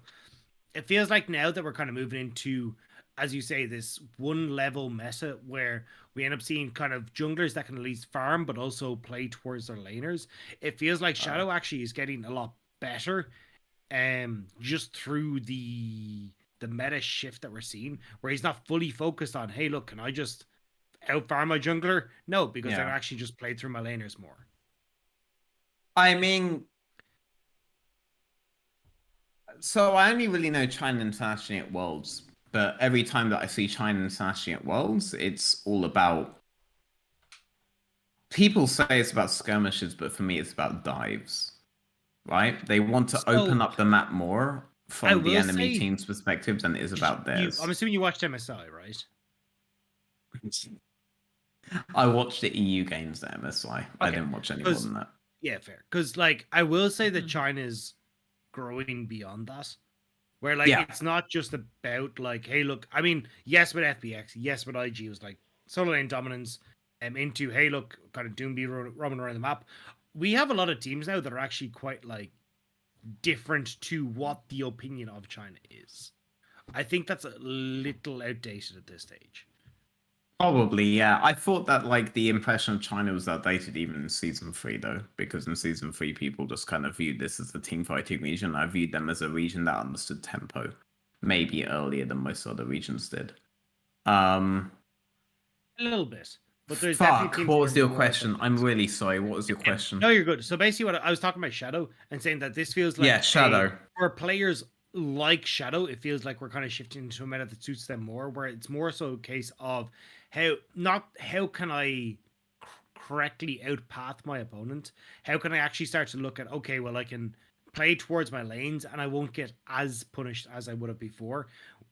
Specifically for Shadow, I watched Rogue Mad Lions Summer 2020, and it felt like you had a massive advantage as Shadow to overthrow Inspired in a couple of those games, and Shadow never really knew how to, and then Inspired 100% knew how to effectively path to actually beat him, and that seemed like a massive difference in that. Whereas it feels like Shadow, I know you're not watching LPL, but Shadow is actually doing it really, really well as a jungler right now, but it feels like it's more of a meta race than him entirely understanding how to path better. So Shadow joined the team that had the Xerxes on it, right? And the Xerxes Splice roster basically assumes that gold at 15 was the be-all and the end-all of having good early game advantage at 15, even if they were entirely off tempo for the whole time. Worlds is the big problem when it comes to Shadow. And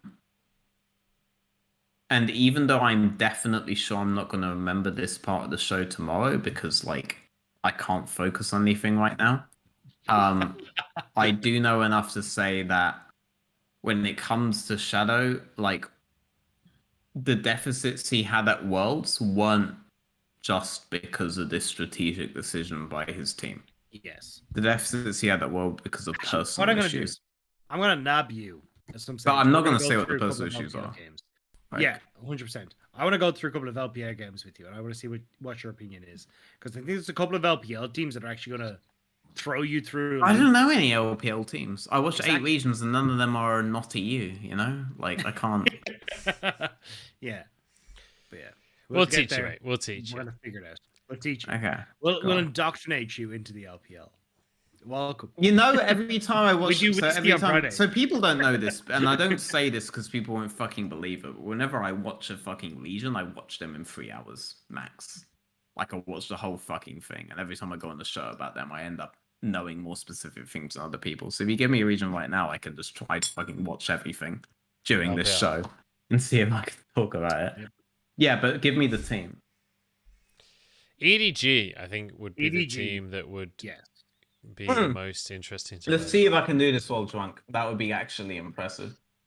I mean, I think we have to wrap it up because I know Rafa's got to go places. I think Rafa has a time. Rafa does not have to go anywhere. His availability. Rafa's true. He had availability. He is it. So what do you want me to answer about LPL? To be fair, what do you want me to answer about EDG specifically?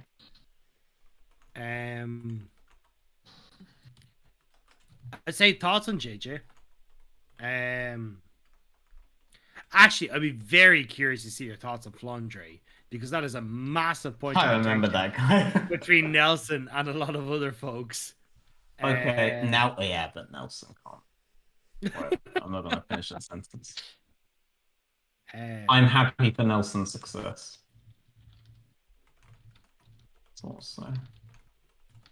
That's interesting.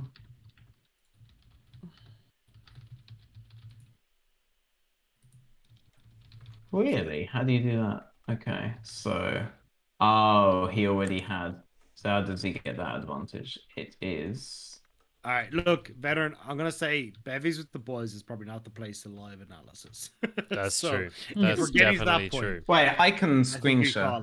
I can screen share my VOD reviews. I'm happy to do that, but I think that's not what this podcast is. here. This is a podcast. Because this is a voice thing for Spotify. So I don't know if we can just launch into it. Let's I think it's probably about time we bring this episode to a close. But maybe it's we never organize... time to bring the episode to I haven't finished the Spaniard. Look, we will drink with you. If you want to keep drinking, I'm more than game to keep drinking. But I think in terms of the actual recording, we're going to bring this episode to a close. If you do want to do an episode of like live screen share while drinking with us, I'm more than happy to start a new show or like Bevvies With The Boys /analysis or some bullshit like that. I can do that. We can figure something out. But I think we are going to close this episode out because we have been. Let Rafa talk. We're well over 3 hours at this point, including the crash. I think we're getting close to 4 hours, honestly. So I think. Who cares? I think we're fucking 6 hours. Make it the most epic show in the fucking world. Any final thoughts, Rafa? I want to kick it over to you because I feel like Rafa, you haven't spoken in a while. I'm going to show you, veteran. You are okay. We are sorted for the next little while. Do not worry, we're not alone. Rafa, talk to me, mate. Talk to me. Shout out shit you want to shout out. Like, tell me anything you want to tell me right now. Give us a closeout for the episode. All right. Risen Champions is playing on twitch.tv/academy right now. Go support NA Amateur, go support NA Semi-Pro, and domestic talent, because that is where they are coming up from. And like more than anything, the most important thing that can be done to support that scene is literally just viewership. If the viewership spikes up in domestic scene, then there's more incentive for Riot to continue putting money and investing into the scene to prop it up. And then therefore it leads more incentive for LCS orgs to maybe invest into making an amateur roster if the viewership is there, and it props up their numbers for, SEOs. I can't even think of shit. Oh my god. Soju makes me really like every other alcohol. I get hyped for a bit and then I crash. Dude, Soju. we are getting smashed in fucking Las Vegas. I'm telling you. Yeah, mate. We're getting smashed. Yeah, mate. Don't you worry about it. That won't be live on stream. You can get as squiffy as you want to. Soju will be the least of your worries, man. Yeah, mate. Dude. Okay. It's gonna be 3 lines. You'll be worried about sunshine. For real. I love me a good Dublin dropper, or what is it? We call it different things. I know there's like Irish car bomb, I think is the most common name. Yeah. Are you talking about like a Boilermaker where it's like a half pint and you drop whiskey into it? Yes. You have a stout, and then you drop a shot of whiskey, and yeah, you neck it. It's like a really grown up Jaeger bomb, basically. See, my favorite thing about traveling abroad as an Irish person is realizing how many people think this is a drink Irish people have, and we've never even heard of the fucking Yeah. Like, it does not exist. But I'm down. Like, I'll drink it. I will just never have heard of it. Yeah. It tastes like shit, mate. It tastes like absolute shit. I feel the secondhand embarrassment of Americans everywhere. Like, oh my god! Just like every American that's been on this show. Man. Look, I'm not Let's gonna be. If you knew how insensitive a car bomb is, would never call it that. All right. He's my Peruvian G. All right. So- Don't try calling him American. Honestly, it is really a great fucking day to find out that Veteran is half Peruvian. I would have never ever known. So you know what? And Vegas actually has comes from, man. Did the drapes match the curtains? Honestly, Oh no! What a way to finish. They do. What a way to finish. And on that note, I will just say there's some banger Peruvian places in Vegas, and we will introduce you to some good Peruvian fucking food. Hell yeah! yeah. All right, Baron. Yes. Any last Watch- thoughts before we close out the episodes, mate? Watch Academy. Fuck, I have a lot of thoughts. Thoughts about what? Just concise thoughts that will fit into a 30-second goodbye before we close the episode out. I don't care what they are, just fit them in. Your time starts now. Irrelevant, Shinkrov, Fury, Lucker, and Targamas would be my EUM team right now. There you go. Nice. I like it. Concise, but high content. I appreciate that. On that note, we are going to end the episode. Please, everyone that has been watching, everyone that's listening on Spotify or watching on YouTube in hindsight, please do check out Raafaa. Please do check out Veteran. These guys are very much lifeblood of their scenes. Go follow them on Twitter. Go follow them on Twitch. They will be doing plenty more content when it comes to their scenes. And on that note, we're going to round out this episode. We're going to be doing episodes probably every 2 weeks or so. Just subscribe to the YouTube channel, follow us on Spotify, or Find me on again. Whatever the Twitch. fuck it is. I don't know how it all works. Follow the Twitch channel as well. Whatever. Regardless, get in touch. Subscribe. Exactly. All of that YouTube in your shit. Lunchables. Get it in there. You could have a Prime right now. That That's you could true. go and check. If you just clicked it, no, I'm not going to do that. You too can rob Jeff Bezos. No, we're going to round out the episode. Thank you very much for watching, everyone, and we'll see you.